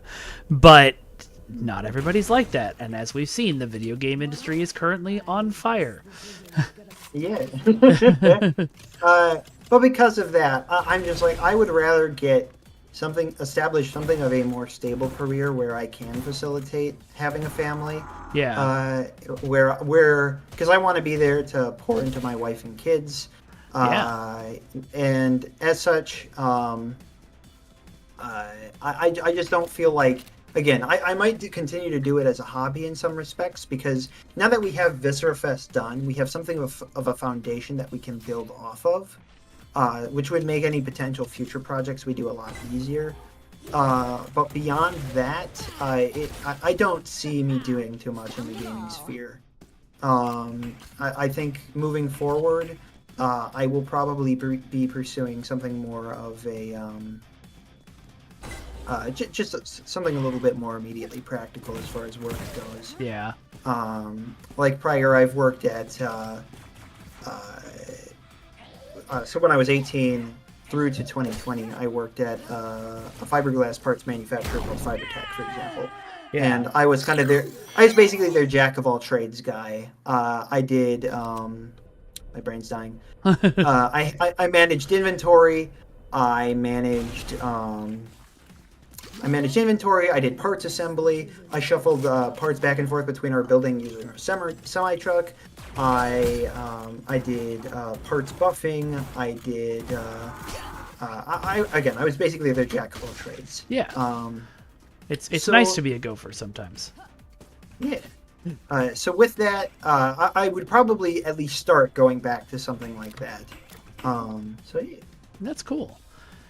So, what do you think? In the more than 10 years since since Viscerafest started to the release this week, what do you think is the biggest thing you've learned? The most important takeaway lesson that you've gotten from this whole experience? Well, the big thing that I always tell anyone who asks me hey, I want to get into game dev, what do I do? Start small.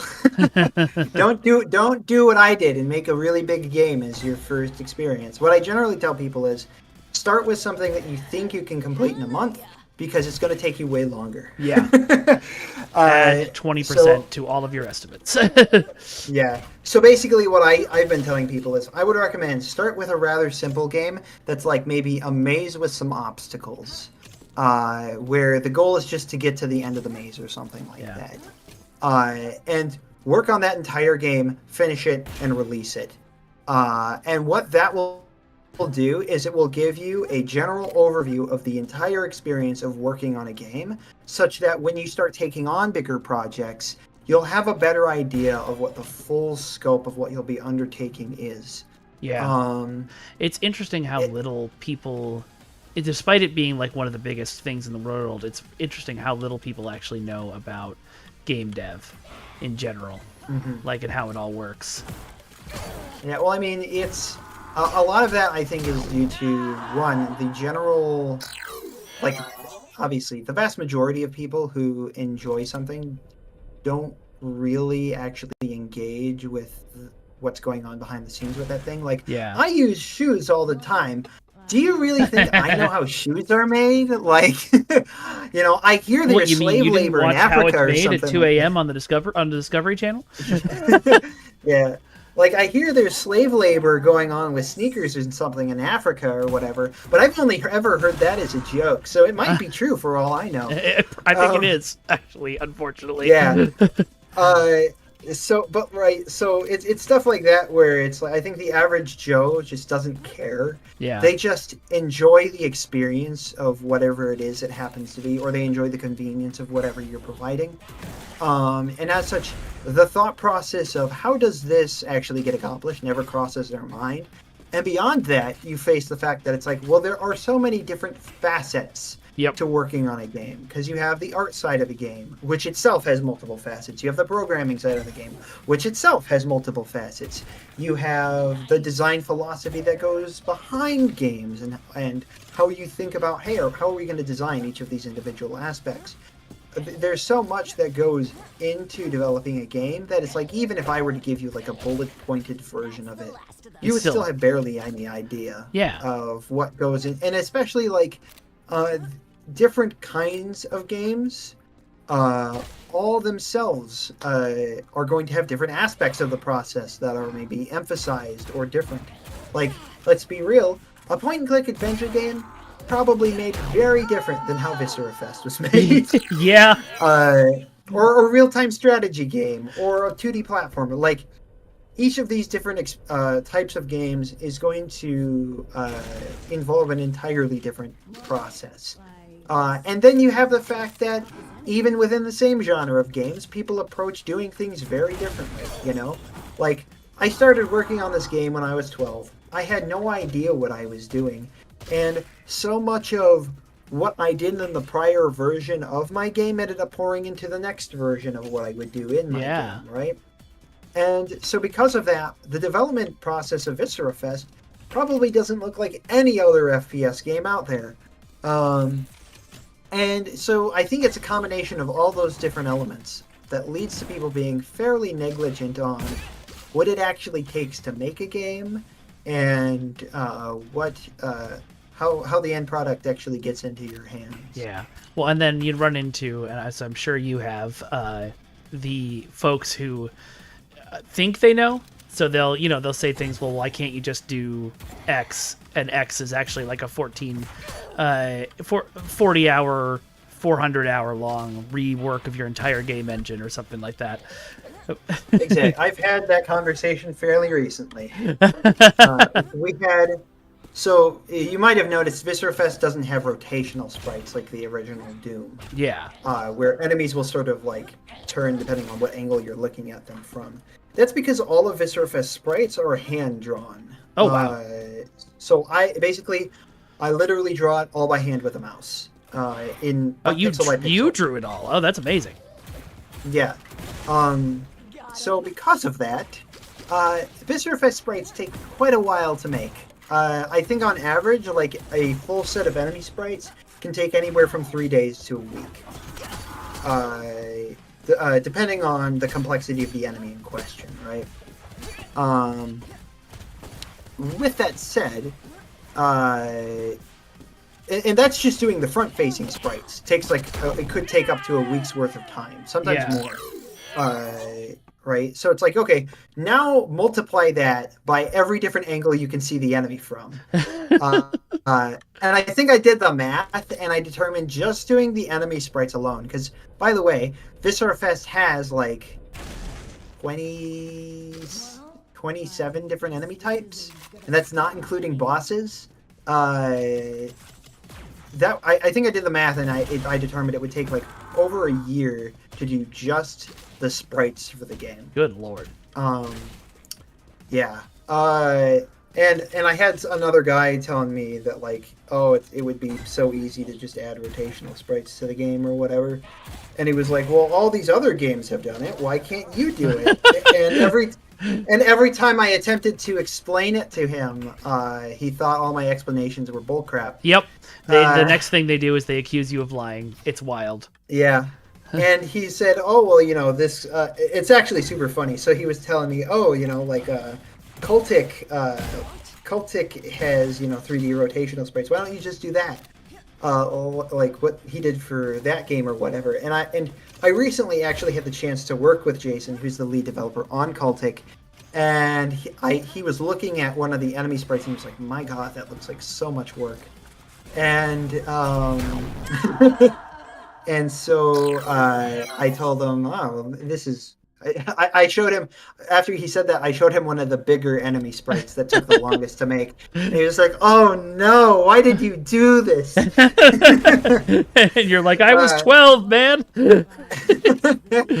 Why did you, you've made your life so much harder. And so I was like, well, there you go. There you go. Yeah, can you record that actually so I can send it to people when they ask this question? Yeah. Yeah, so the story with Jason actually ties into another thing that happened recently. Yeah. So our lead sound designer is a guy by the name of Michael Markey.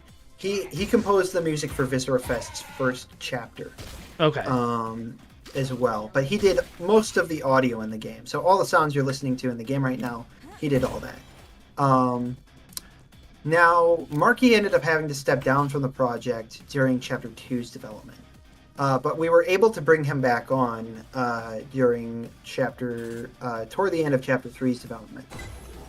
In the midst of that, though, there were, left and right, Markey faced a ton of issues in his day-to-day life. For example, he lives in California. So, you know, California was on fire pretty recently. Yeah, we sure were. So, you know, that hurt him a little bit. He ended up finding out that he had torn a ligament in his wrist. So that slowed him down. It was basically, he found out, he and his fiance bought this place where they were going to move in together. Yeah. And he ended up finding out that there was a professional squatter living there. Oh. And he spent like 6 months. He spent like 6 months trying to get the guy out of that place. That's wild. So you can end up buying a place without knowing that already. Yeah. So all that happened. And then, I'm trying to think. And so basically, none of this, we brought him on to do more sound, but none of the sound was actually getting done. Yeah. So it was like a month out before release. And we had over 150 sounds that we needed to get in the game that we hadn't even started working on any of it yet. And we had really no idea if it was even going to be possible for Markey to get much of anything done, because he still wasn't getting any work done. And so I basically ended up putting out a video saying, hey, game sound is not going to be done in time for release. And in the wake of that, I had a bunch of people reach out to me to help me finish the sound on the game. That's really cool. And Jason, the lead developer of Cultic, was one of those people. And over the course of like the following 2 weeks, almost all the sound was done. It was getting done so quickly, I was not having time to implement it all. Yeah, so there were like 5 people who ended up helping us and contributing to the sound side of the game. That's toward awesome. The end of development. Yeah. And yeah, I probably had somewhere I was going with that, but I can't remember. Well, it's cool how, like, you know, you were talking earlier about how you felt a little disappointed, you know, that the game didn't have a lot of hype behind it. But then you just described, you know, a month before launch, you put out a call and like five or six different people put in their time to make sure the game got finished because they were excited to play it. So it might not be quite as unhyped as you think. Yeah, maybe. I don't know. It's hard to say. Also, I can certainly say at least the buzz within the public spheres I occupy doesn't seem particularly loud. But yeah, I mean, like the game just came out. Like things can change. The game can build up steam. I'm sure part of it is just like a lot of people thought the game was probably dead. Yeah, it's always a because surprise when something comes out. Yeah. Yeah. And so people are going to be kind of slow rolling in. But yeah, it's hard to say. A part of it's just that a lot of the people who did reach out to help me are people I'm relatively close friends with. Sure. So like Jason is somebody who I've talked with and chatted with before because I love his game, and I kind of rub elbows with him. And a lot of the people who ended up reaching out to help us, they are people who like game dev friends of mine, basically. Sure. I wasn't expecting them to reach out to help me, but they're people I for the most part knew and talked to on a fairly frequent basis. So I'm gonna tell you something that is advice that is really hard to take because I struggle with it myself. But even though you were friends with those people beforehand, that doesn't mean they're helping you out of obligation or because they feel sorry for you. No. It means they're helping you because they want to see the thing happen. No, I don't disagree with that. Yeah. And I'm not downplaying what they did, especially not Jason. Like Jason got so much legwork done on the game, it's insane. I would be in the middle of working a shift at Lowe's because that's where I work part-time currently, and Jason would be like, oh yeah, here's like 8 sounds, and then I would get home, I would start implementing those sounds, and he'd be like, oh yeah, here's 10 more sounds. That's really cool. So yeah, I really appreciate everybody who reached out and helped me. It was one of the most depressing things because to give you an idea of how bad it was, we didn't have the sound for the last 3 cutscenes of the game. Oh my god. Now Marky had to do all of the story content. Like it was basically required that he do it, mostly for consistency's sake. Yeah. As well as from the standpoint of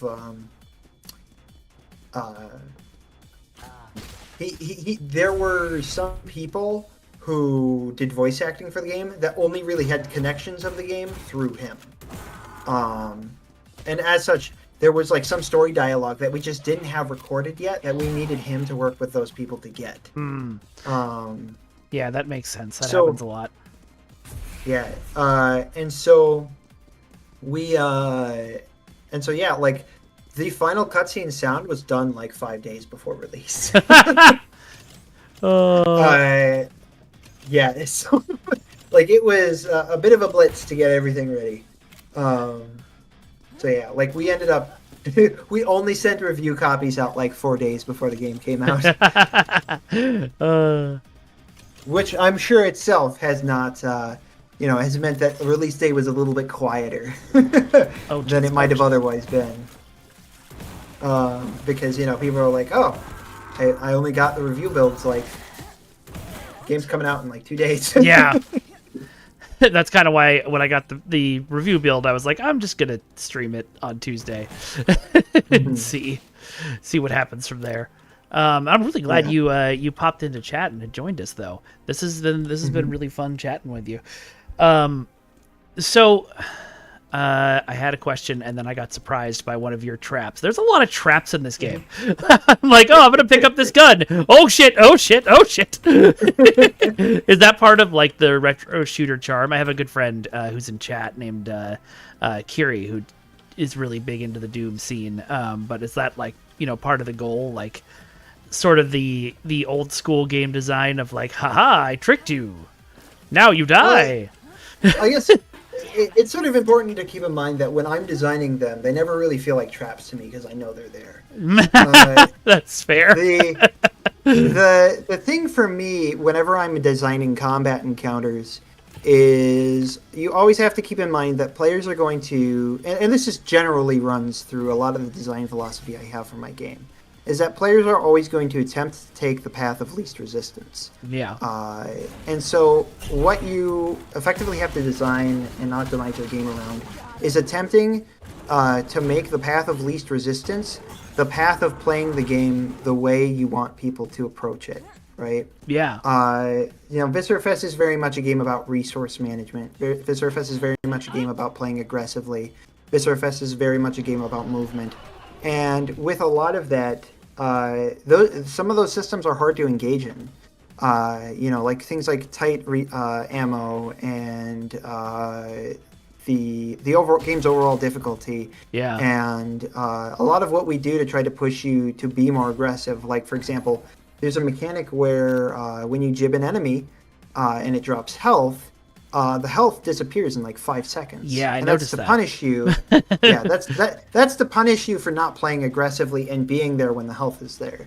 That's a means to make sure that it's like, hey, when you get this health, you have to be like in the middle of the action to get it. Like you can't just like take an enemy out from a distance, it drops health, and I can kind of mosey my way over there eventually. It's a way to make sure that if you're going to heal, you have to like get in there and put yourself at risk to potential throwing fists around to get it done. Yeah, and some systems like that will turn players away to a certain extent. But with that, in general, the goal is to make sure that it's like if you want to succeed at the game, you have to engage with the game on its terms. And having encounters kind of like this right here, where we throw you into a middle of a fight, is effectively us.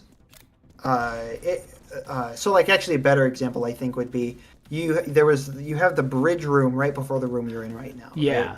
that one took me forever to get through. Yeah. So you flip a switch, and then a bunch of doors open, and enemies funnel into the room. That's a way in which we basically make sure that the combat encounter actually takes place in the room, rather than potentially allowing the player to do something like this right here, where you're kind of hanging back between the door and being very evasive. It's a way to force the player to be aggressive within the space that we've created, so that. Hey. Let me make sure we're still streaming. I think it's back on my end. Okay. I try and find ways that push them into the fight rather than allowing them to kind of evade it. Yeah, it actually Yeah, it actually worked. You were talking a few seconds ago about how I was hiding in the doorway and sort of plinking at people,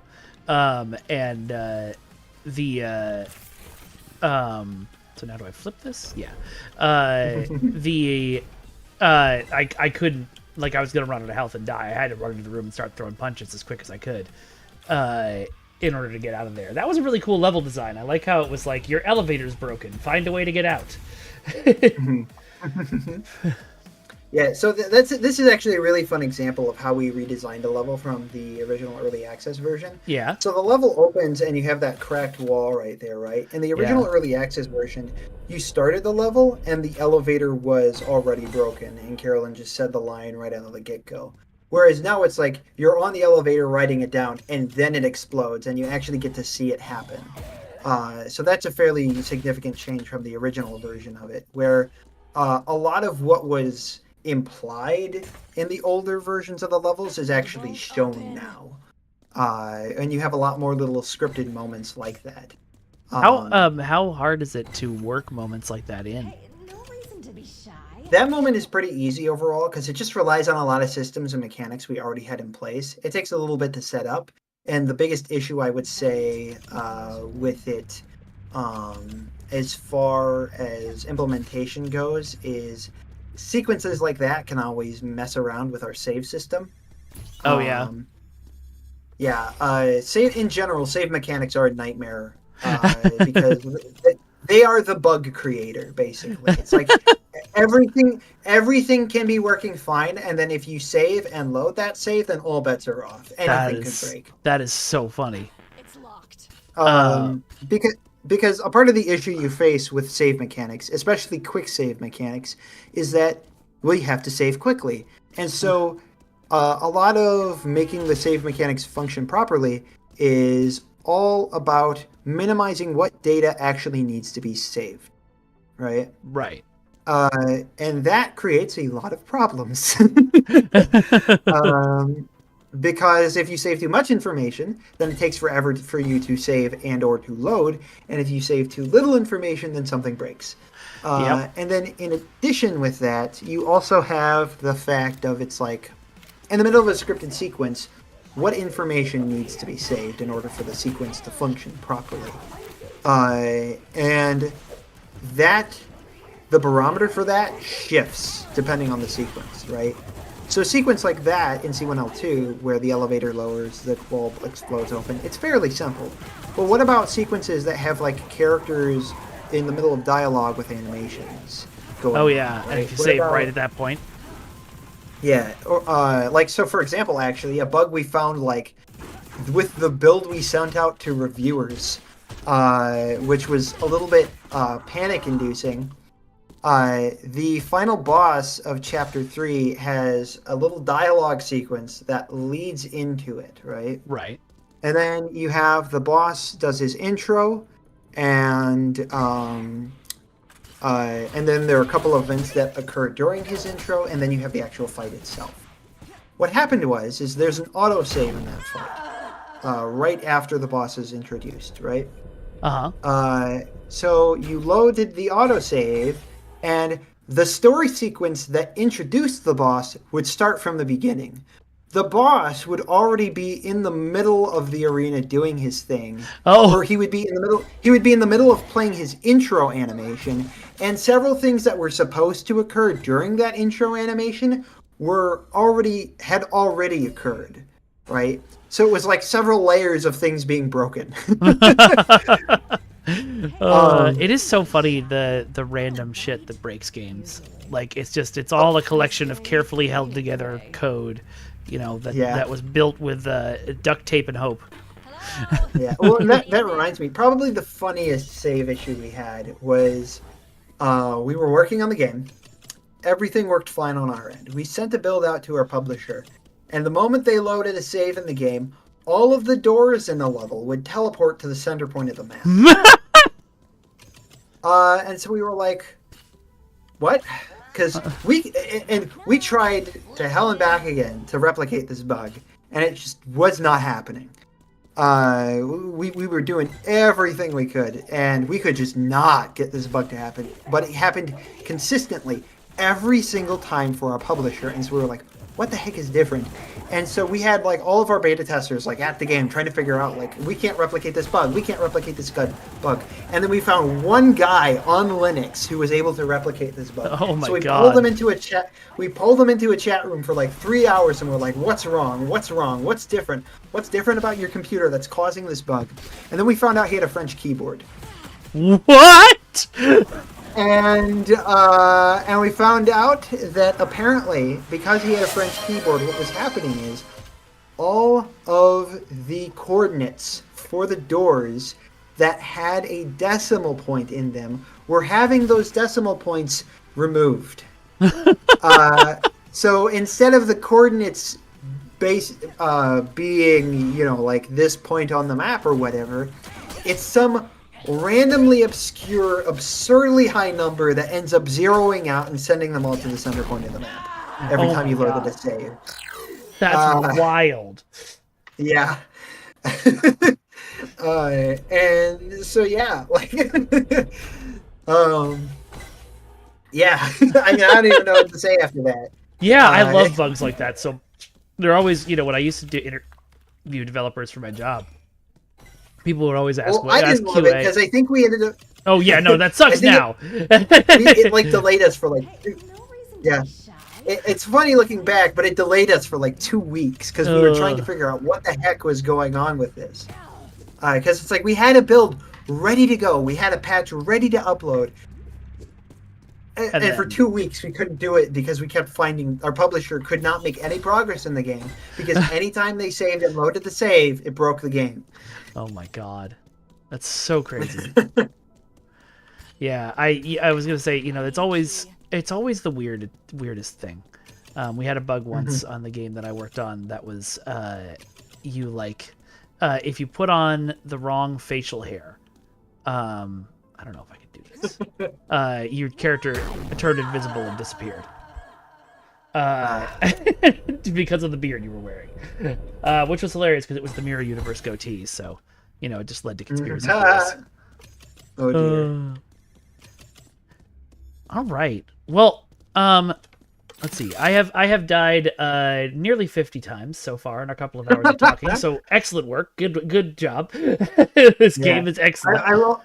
I will say you can change the difficulty mid game. Okay. And there are also assist options Okay. that you can use to kind of bring things down if it's still too much for you. Got it. No, it's not too much to me. I'm good at video games. But yeah, yeah. So we do in general, like a lot of people meme on how hard the game is. Yeah. But for me, like the thing for me is the game's not difficult. It's very much a case of it's designed to be played a certain way, and a lot of people just don't approach the game playing it that way. Yeah. And when they do, they don't tend to do it very well. And so for me, it's difficult because I don't want to shift away from a lot of our core design pillars. But with that, at the same time, I also don't want people to struggle through my game. I do want people to enjoy themselves and have fun. And so I do try to facilitate people the game being easy enough that anybody can approach playing it. What I was going to say is, it is difficult, but it didn't feel like, frustrating, banging my head against the wall difficult. It felt like a puzzle to approach, which are my favorite kind of FPS games. Like, it felt like every time I died, I was like, okay, that enemy is going to spawn there, so I have to stand here and shoot this and then bounce around to here. And so I was doing it over and over, but I wasn't running out of fun. So that is, I think that's, a really great thing for a game like this. Yeah. All right. Well, if folks want to find out more about you and the work that you're doing, where should they go for that? I mean, by far the best place you'll be able to get at us is our Discord server. I mean, I probably have it on my Twitter, as well as linked in a lot of my YouTube stuff. I don't really know how I could say, oh, it's the Viscerafest Discord server. If it's on, I guess. If you tell us the name of your YouTube channel, people can at least Google that and then find the link to the Discord. Yeah, so the YouTube channel is Acid Man Games. But yeah, so that would probably be if you want to hang out with us. I'm in voice chat fairly often, and I'm almost always on our server, checking it fairly frequently. So if somebody says something, I've probably seen it. Yeah, so if you wanted to chat with me about the game, if you wanted to learn more, or if I try to be in as many places as I can be, but the Discord server is absolutely the best place to get in contact with me. Neat. All right, well, folks, if you want to purchase a copy of Viscerafest, link just popped up in the chat. That is my affiliate link. You can purchase Viscerafest and support the stream at the same time. And, it's a lot of fun, as you guys have seen in the last couple hours, so go do that. We are going to take our League of Swords break. League of Swords is my pro wrestling with sword fights TV show that I make. So we're going to throw up an episode of that, and then we'll come back for more Viscerafest in a few minutes. But thanks so much for joining us. I really appreciate having you on. It's no problem. Yeah. Great serendipity that you popped up in chat. You too. All right, folks. We'll be back in just a few minutes.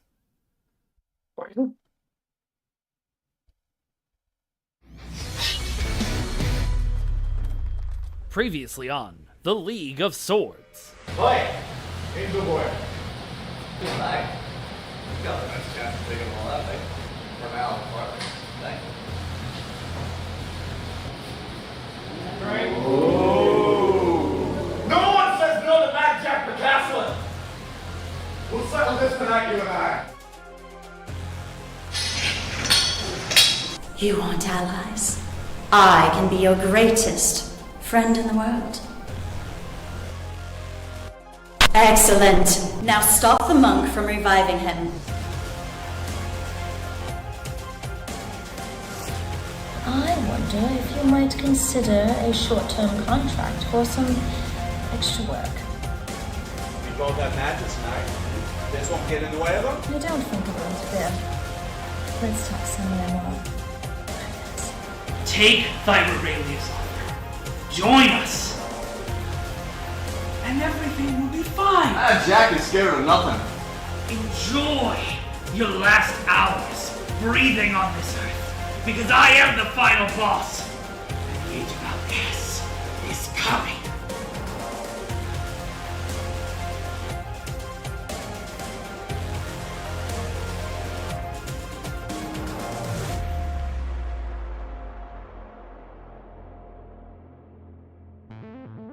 Hello and welcome to the League of Swords! My name is Nungwaya and I'm with... Ron, the real deal, Steve! That is right. And now it's time for our main event! What, am I taking the stage? If you like, I'm sure they love another fighter. No, they wouldn't. What a sorry sight. I believe myself to be recruiting one of the greatest warriors in the universe. You were completely undefeated. And all I ask of you is one simple request. Win. Have you done that? No, you're not. Not only did you fail to kill the Saint of Swords, Vengeance, but you lost to what? An actual child? All is not lost, darling. I know losing so much must be taxing for you. Don't worry. I have a plan that not even you can squander. But don't forget who holds the keys to your kingdom, little sprite. No one owns me. I do. And if you want some freedom around here, wins. I'm starting the magic tonight. You should know by now, Vengeance. No one turns their back on me and lives.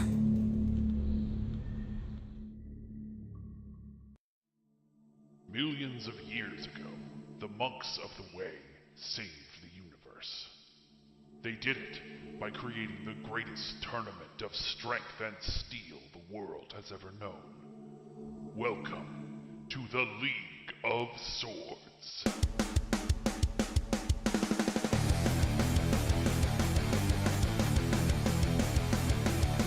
Gotta dig deep, gotta feel the desire. Take a look inside and find what fuels the fire.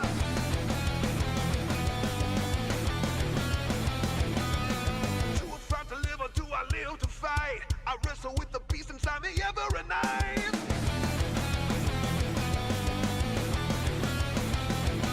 It's the League of Swords, a battle for the crown evermore.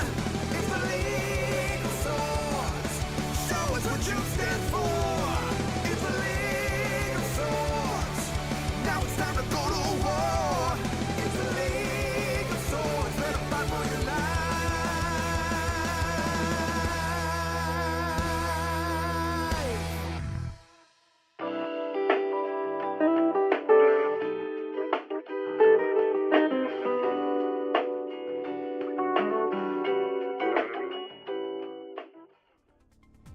Choose your fighter. Vengeance. That Jack is a fool. He could have taken Thyra Rayleigh's offer. He could be safe now. But instead, tonight, I will bury him. Mad Jack the Castle. I'm sure Saul would be afraid of Vengeance, but seeing as he's a bit of an 80s has-been, I'm not quite so intimidated by the guy. Oh, look at that. You know, I feel like we're gonna go in there, he's gonna say his little gravelly voice, he's trying to sound all intimidating, and I'll probably finish him off between 2 or 3 moves. Battle on the edge of the lead. Alright, friends, it's time for our main event.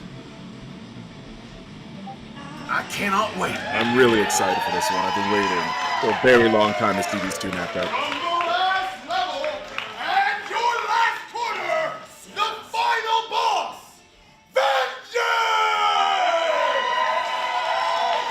Vengeance looks like he is ready to hand out those game overs.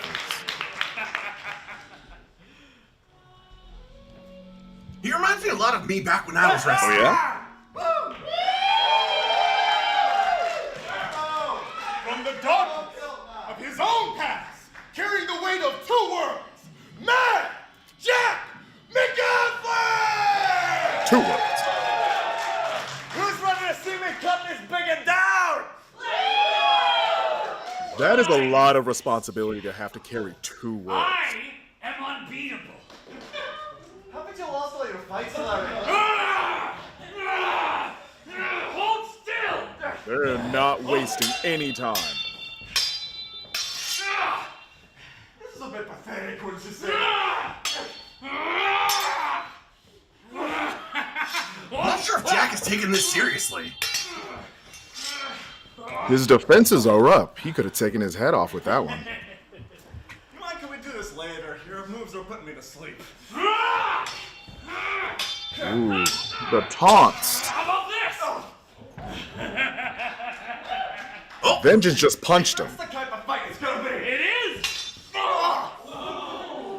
on, Jack. What do you got in here? Oh! I mean, think about... Oh, he's got him against the wall. See? You're not worth everything I have. I mean... Not strong enough to kick him into a community theater, but, you know, still good. Oh. Oh, that should have taken him through the wall. Pushing, kneeing against the wall, choking. He is a bully. What is this? He's doing everything he's supposed to win. I am the final boss. I am unbeatable. The Saint of Swords was a fluke. Kid Bandit was a fluke.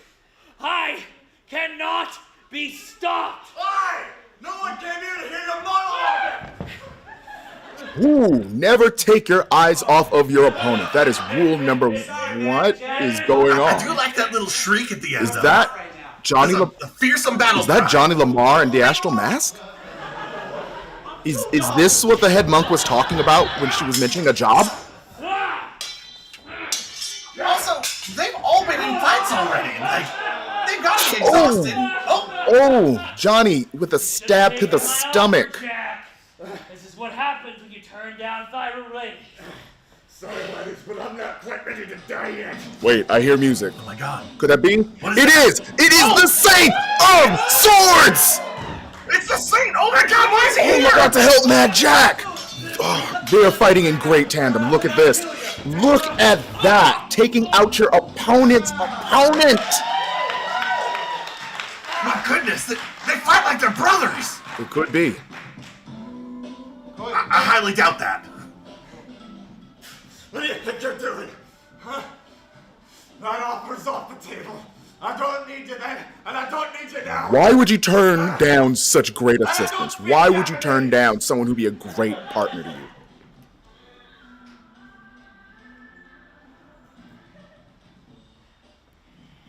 Sometimes actions speak louder than words.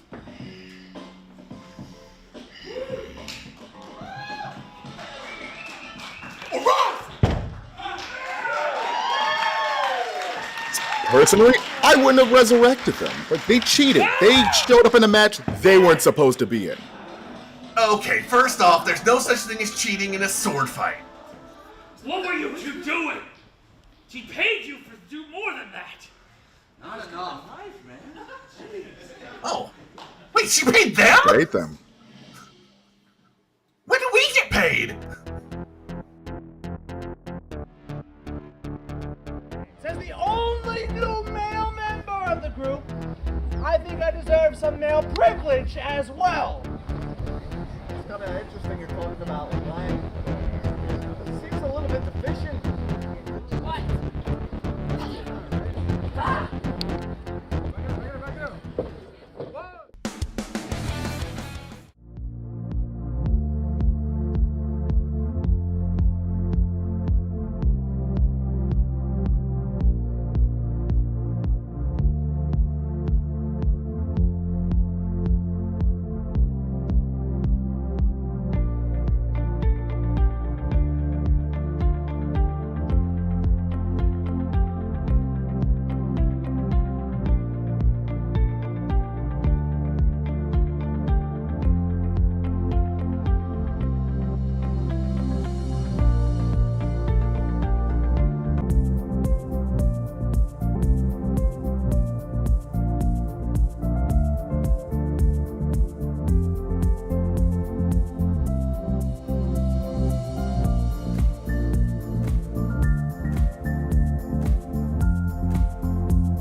Hey everybody, welcome back. Sorry about that brief mouth typo, as people said.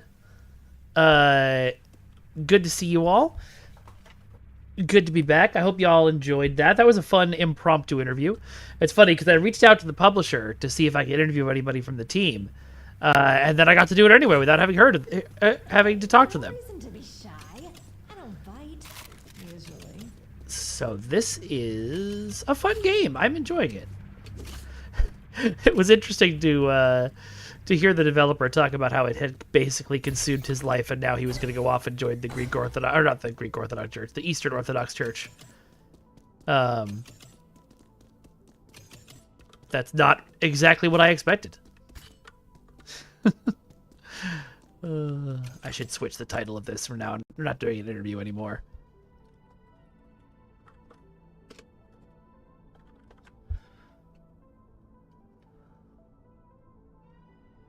Okay, I really want to make this jump.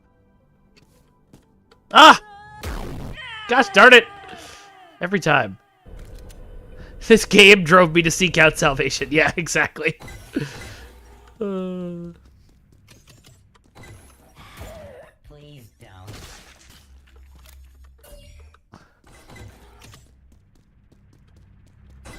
don't. Less about the game in particular and more about the process of game development drove him to seek salvation.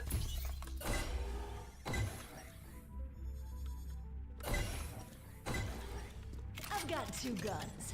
That should be enough for all of you.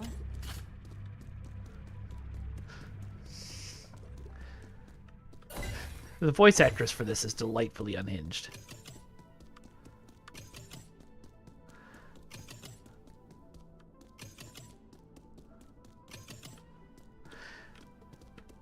That is one reason why I really want to, if I ever decide to design a game, I want to learn as much as I can about game development before I do it, because you can definitely get trapped in a lot of the issues he was having. Oh no. Oh my god, I did it! I did it! I did it! Now I have to get back.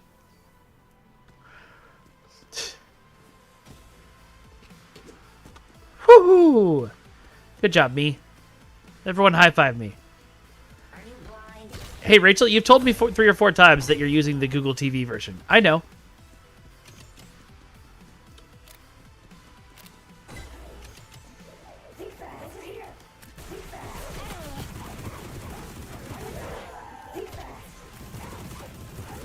Invisible teleporting jerks. I was really scared when I first saw these guys while I was in the middle of the interview, but okay. They can explode?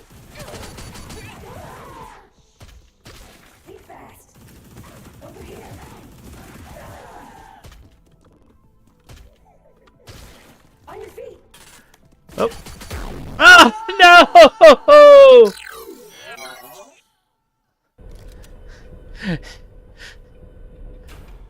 So many raptures. So little time. Hi! I don't know, Nihilist. Do you think Rachel is using the Twitch beta on Google TV? I tease because I love Rachel.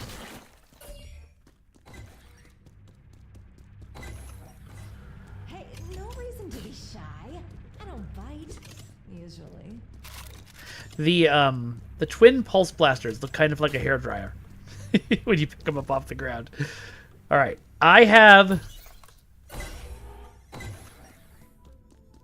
a save thing now. I should use the save thing so that I don't have to do all of this again. But I don't want to use the save thing until I have oh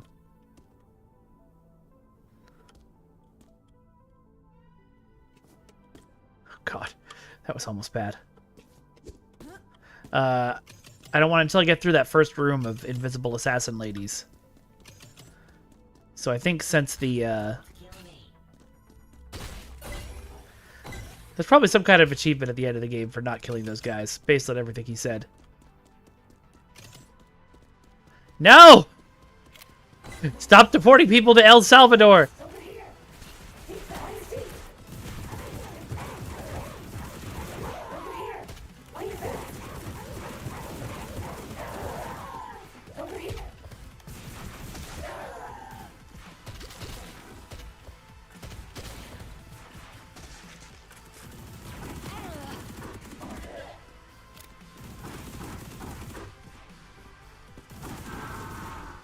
Gotcha. There's a part of my brain that's like, don't use the save beacon yet. Wait until you progress a little further. And that part of my brain is an idiot. Using that save beacon.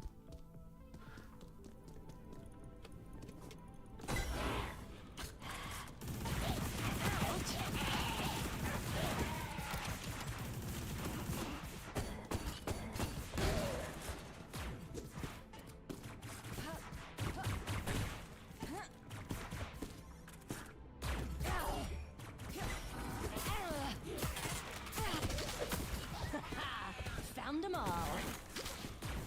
Ah, that was the bug he was talking about.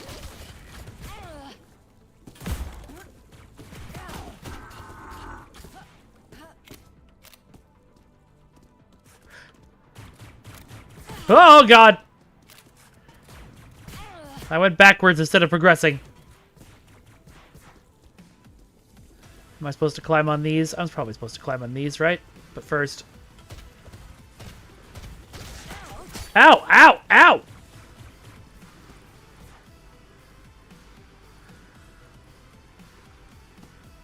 Another save beacon? How generous! I'm terrified now.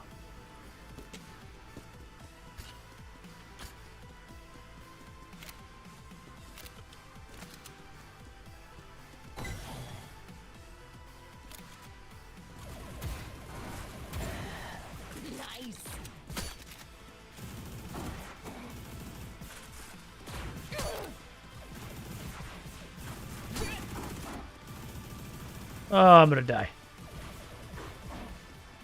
I'm not gonna let that happen. I have saved! With extremely low health and in front of a difficult room with a lot of cover.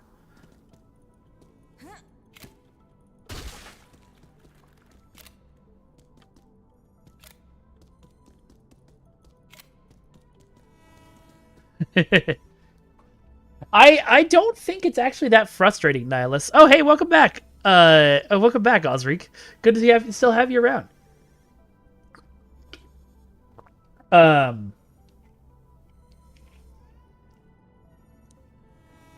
But I don't think this game is that frustrating, actually. Like, you guys have seen me get frustrated on this stream before. It usually involves a lot of screaming. Did I just get hit by a truck? I was like, what's that horn sound? But yeah, it's, I should probably listen to the dialogue.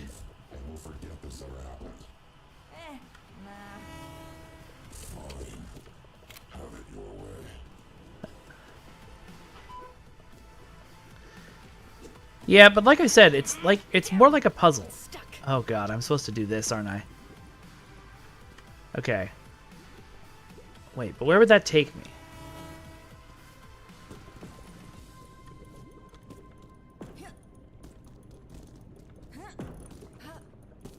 Oh, I see. Why? Because I must.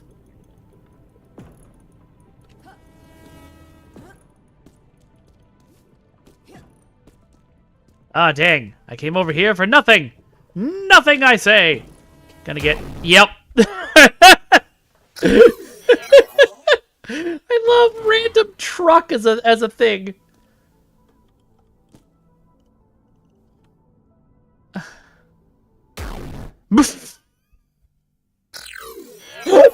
I should pay attention more. I was looking at chat, and I was crushed into the ceiling.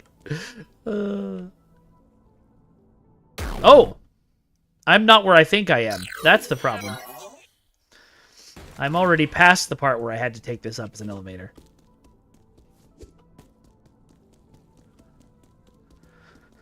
We're outside of this room.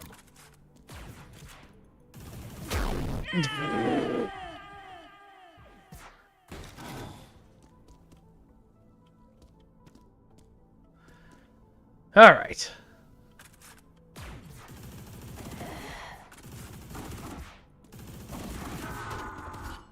Gotcha!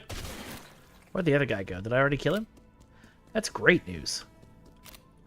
I love it when I've already killed the person I thought I had to fight. Osric, were you here for my incredible conquering of your jumping puzzle? Because I feel like I didn't get enough congratulations from chat on how amazing I am. Intruder, I'll be frank in saying I don't know why you're here, but the consequences of us failing are beyond your ability to comprehend.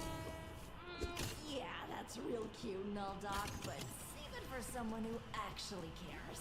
Just leave, and we'll forget this ever happened. Nah. Fine. Have it your way.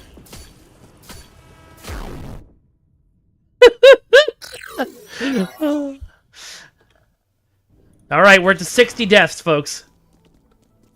What do you think? You think we can make the big 100 before the end of this? Whoops. Wait, this way.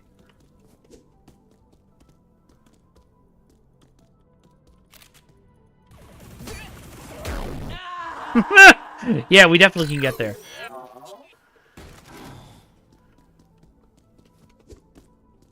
No!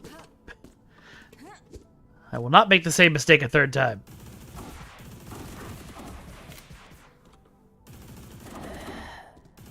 Cool, got the lady.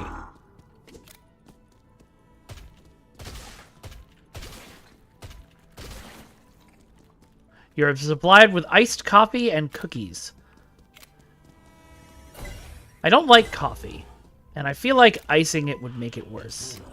I'll be frank in saying I don't know why you're here, but the consequences of us failing are beyond your ability to comprehend. Okay.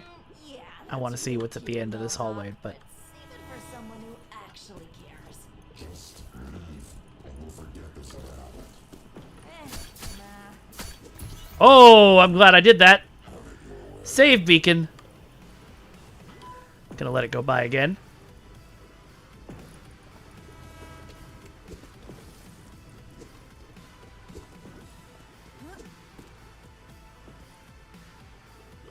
Meow.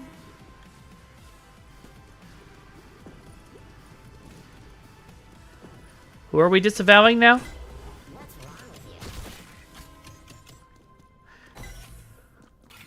I got the green key. And another save token. I've got 2 save tokens now.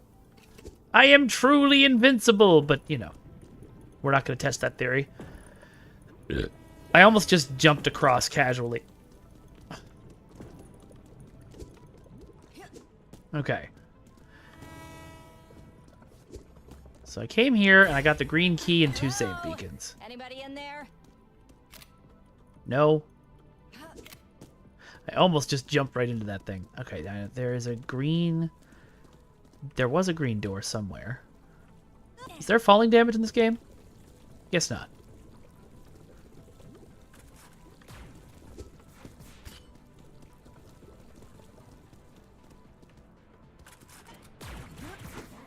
All right, these guys. I'm gonna leave. No! Ah! Oh, you fool!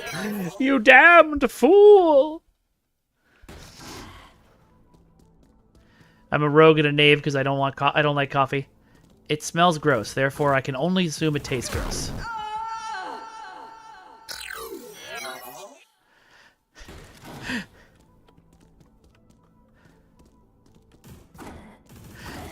The fact that everybody else is saying this game looks like it might... Well, not everybody else. That Nihilus is saying this game looks like it might be frustrating. And I'm sitting here over here enjoying throwing myself to my death over and over. Makes me wonder if I would like Dark Souls after all.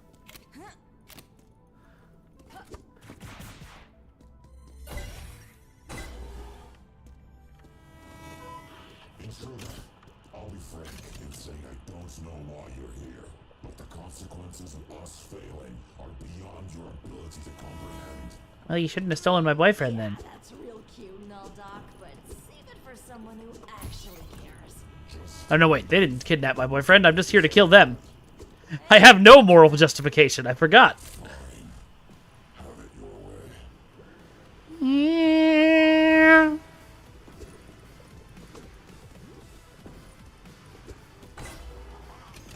You know what? I'm not going to kill this guy.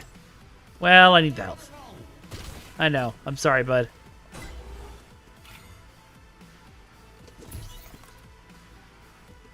Maybe I should use one of these save beacons now that I have two, but...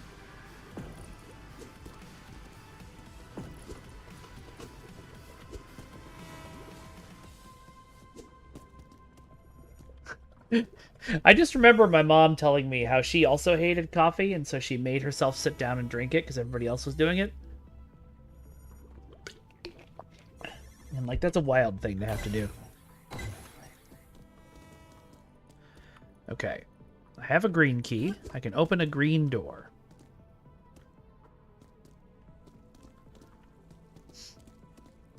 There are no green doors. There's almost definitely some kind of secret up there.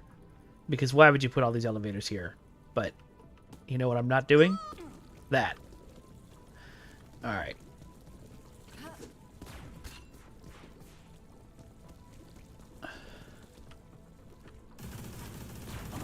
I don't know if sensible is a thing you can say about most of my family.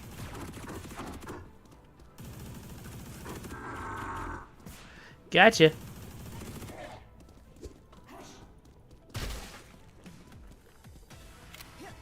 Still can't get up there, but I'm sure we'll find a way once we find a green door.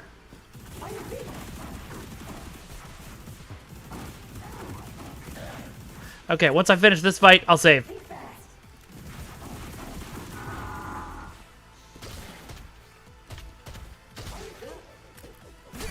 No! No! Okay, we've got some shotgun shells. Where are you? Alright. Now's a good time. We have saved.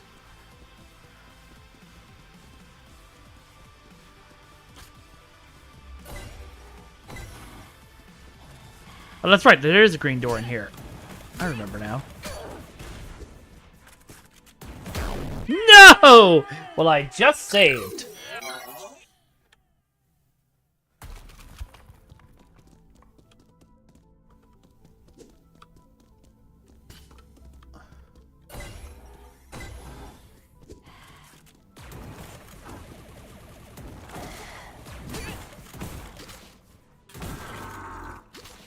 And we have no ammo left on any of our guns. Thank you for that. Oh no. Okay, I've got...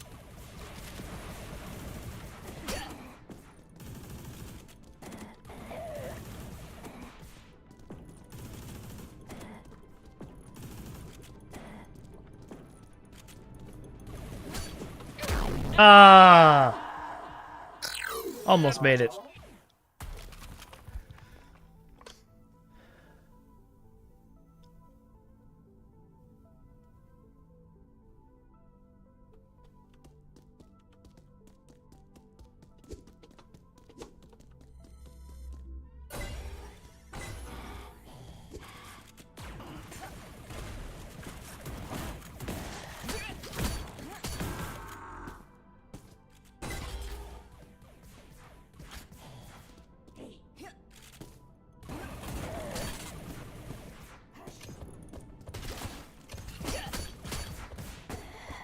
Got him. Okay.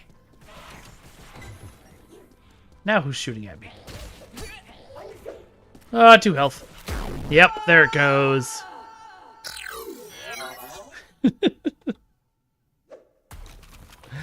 Alright. I wish I had some more ammo.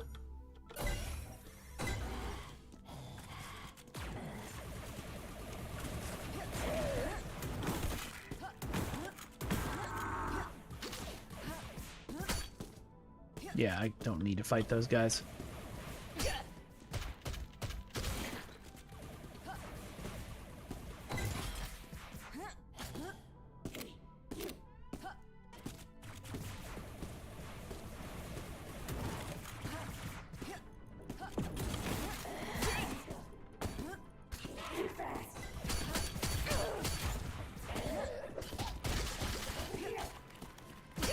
No!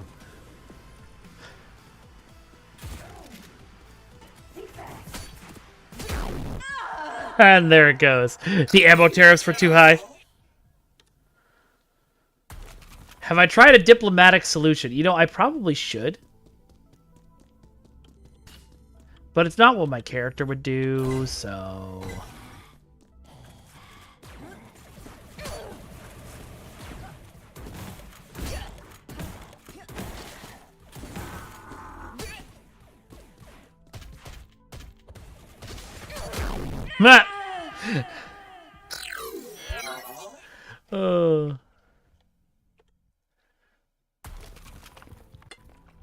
Maybe I should just save the next time I get through this hallway. No. I won't do it.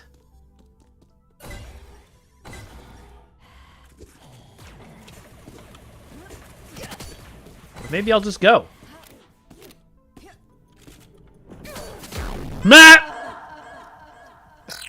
Apparently, I decided to throw my face into some bullets as a viable strategy.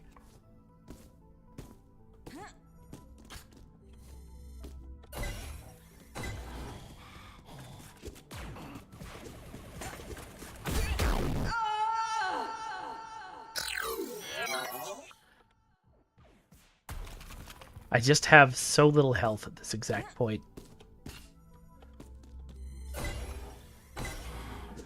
Figure out some other way to approach this. What I'm doing is not working.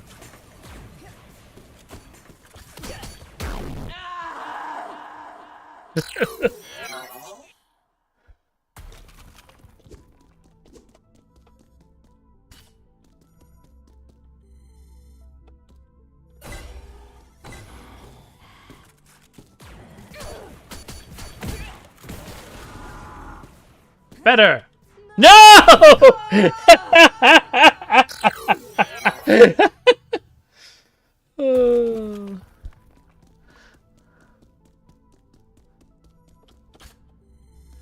I know part of the problem is that I'm not in control while I'm bunny hopping the way I should be.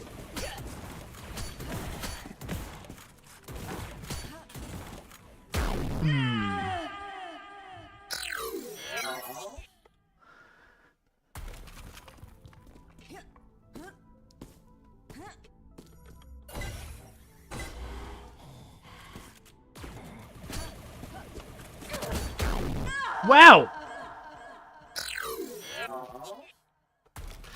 Okay.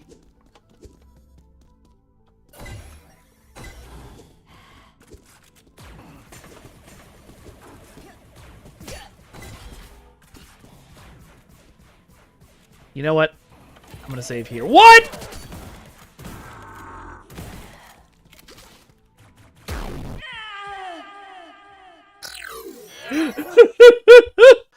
Oh no!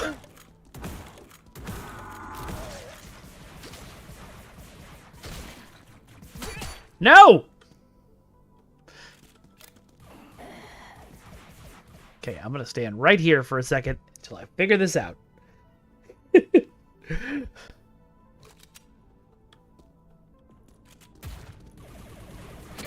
Nope. Someday I'll figure out aiming and moving.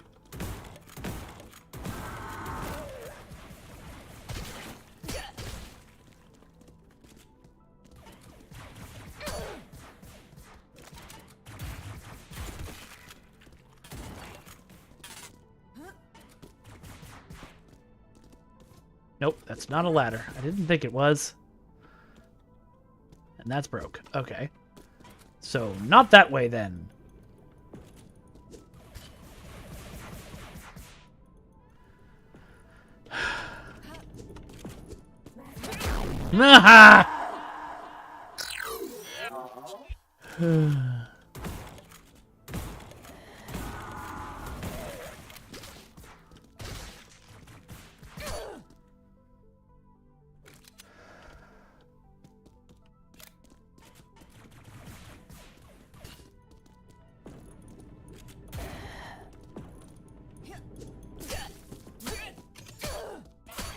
What? Oh.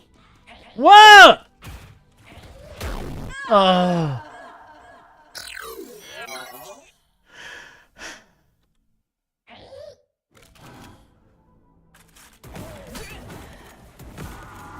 Normally, I try and keep up some witty banter with chat, but y'all have gone quiet, and so all we're hearing is my death noises over and over. Ah!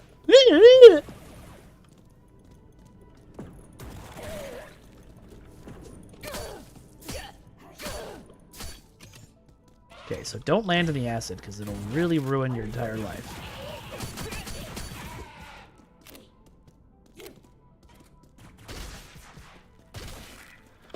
I have another one, do I? No.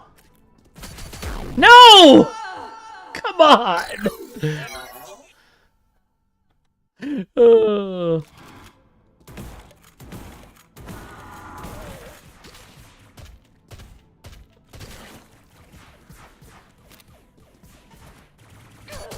Ow!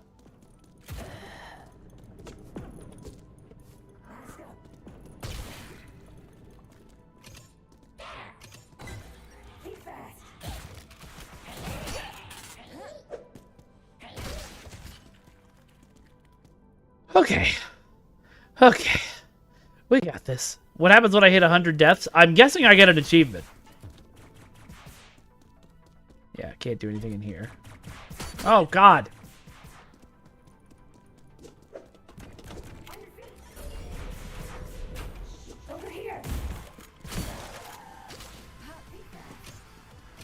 That did not give me any health back.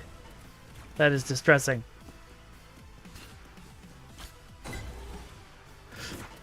Give me that! Oh, oh no!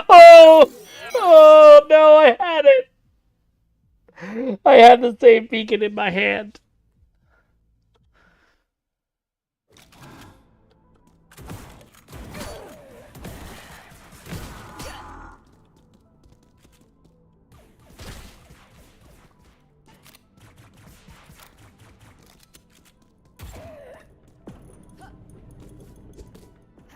Hooray!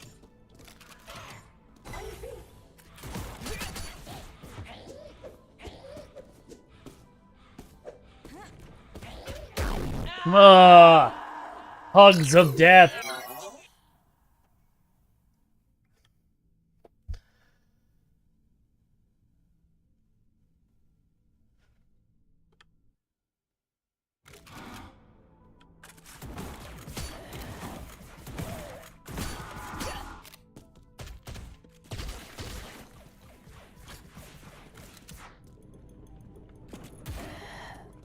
At least they stop moving when they're about to fill you full of whatever plasma stuff they do.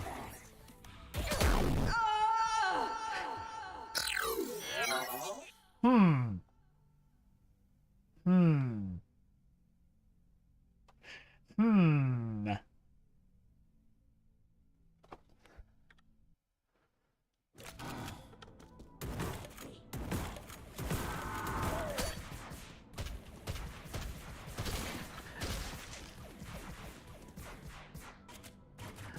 Osric, this probably looks like a child playing to you, I have to imagine.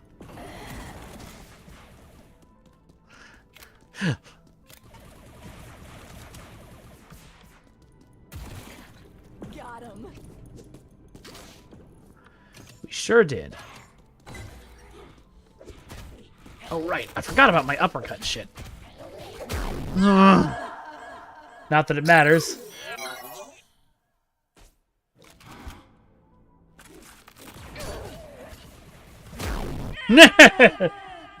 Nope. I just want to try it. I don't know. It feels like it'd be... Okay.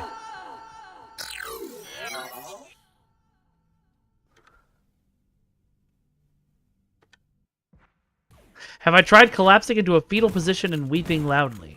Not yet. If I haven't tried that about my job hunt, I won't be trying it about this. I'm worried there's something in this room that's helpful, but I don't know how I'd even get up there.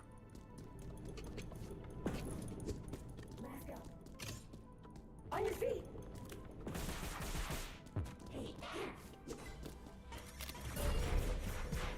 Over here. I hear them. I don't see them. And that is okay by me. I saw them! It might be worth noting the game is going to get a lot harder from here.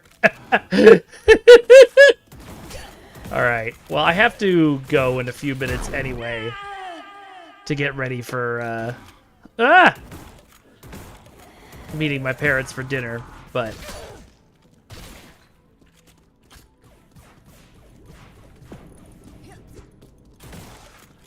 Are you kidding me? Yeah. I deserved that one. Missed with a sword fighting... Oh, or missed with a sword fighting. I was reading chat. Sorry. Missed with a shotgun from, like, point-blank range. Lord in heaven.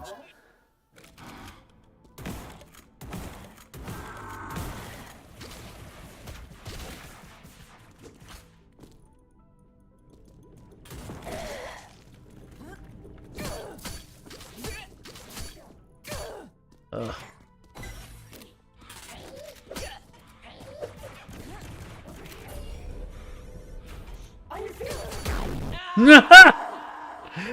Snipers!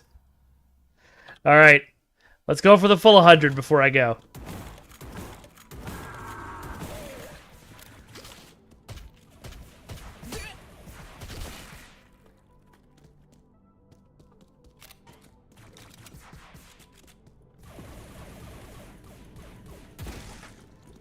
Why are there two of them over there now?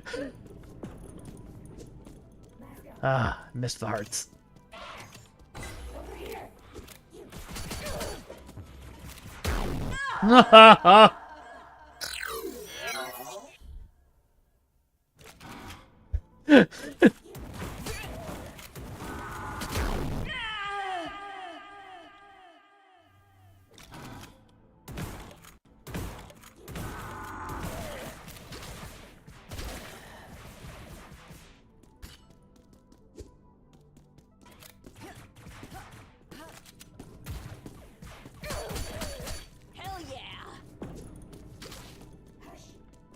I cannot aim while bunny hopping.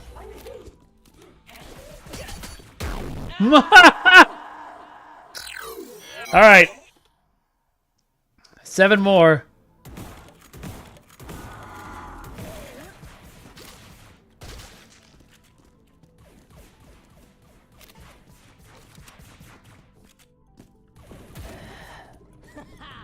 Found them all.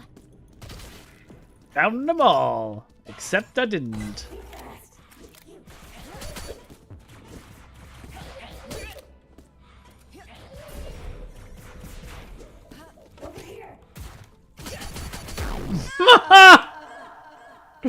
Ah!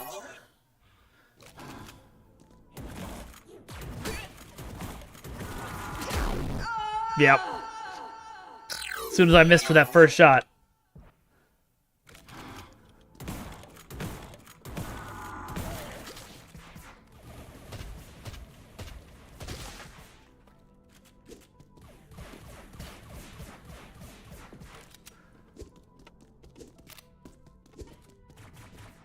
Alright, we got this. Why are there two of them again? That's the last of them.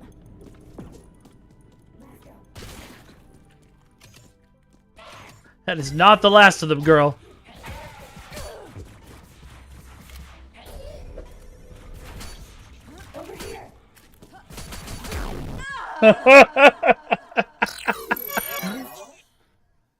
Hey, thank you very much for the follow, ML Kitty.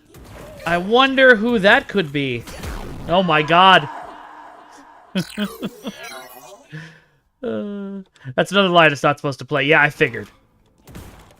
It worked perfectly at that exact point, because it was when I'd killed the last enemy in the room. But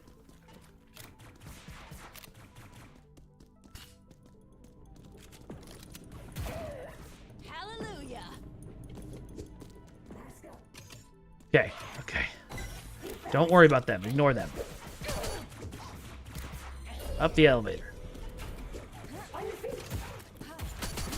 No! Stop shooting so good! Did I just kill myself? I think I just killed myself.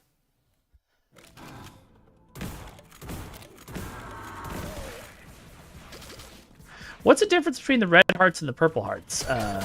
Osric? Do you pronounce, do you like prefer Aw or Osric?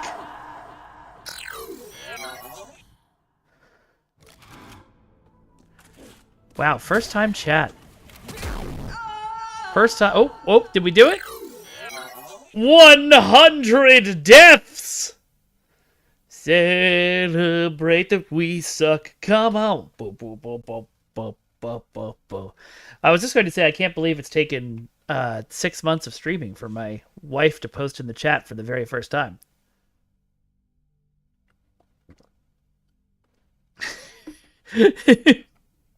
All right. What is that second one, Hunter? Oh, it's a guy dodging stuff. Yeah. Legendary! All right. We are going to call it on... Oh, thank you very much for the subscription. Oh, Fragrance, thank you very much. Appreciate you. You've given 111 gift subs, bro. That's incredible. All right. We are going to take off from here, I think. 100 deaths is a good place to cut us off, but thank you all so much for tuning in today. Thank you so much for Osric for the awesome interview. Really appreciated you taking the time to sit and chat with us about your game. And we will see you guys. We won't see you tomorrow because I might be doing I will most likely be doing a reading in my daughter's library, but I will see you on Thursday. Thursday will be City of Heroes. That's just because you're late, babe. Maybe you should have gotten in earlier. But yes, the link that just popped up in chat. If you want to purchase Viscerafest, the game we just played all day today.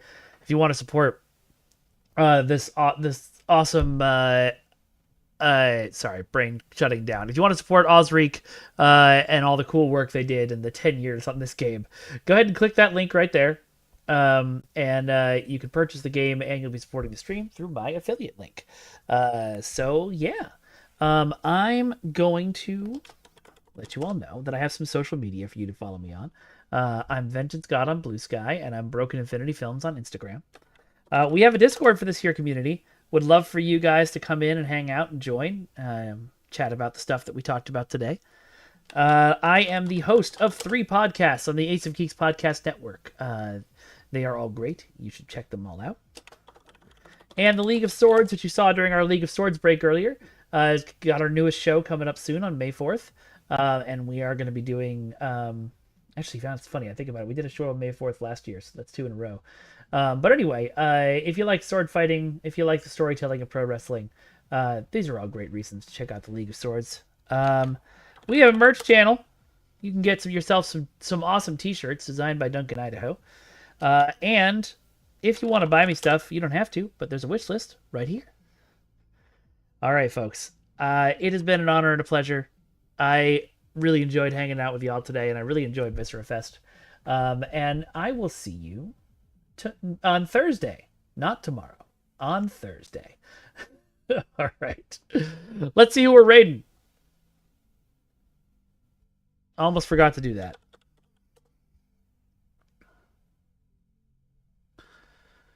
Let's see. I wonder if there's any other Viscerafest streamers today. Nope, it's me. Okay. Then, let's raid Dark Mom. It's been a while.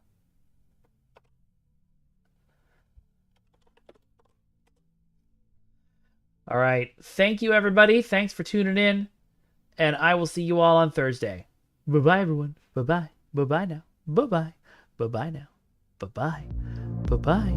Bye-bye. Bye-bye. Bye-bye.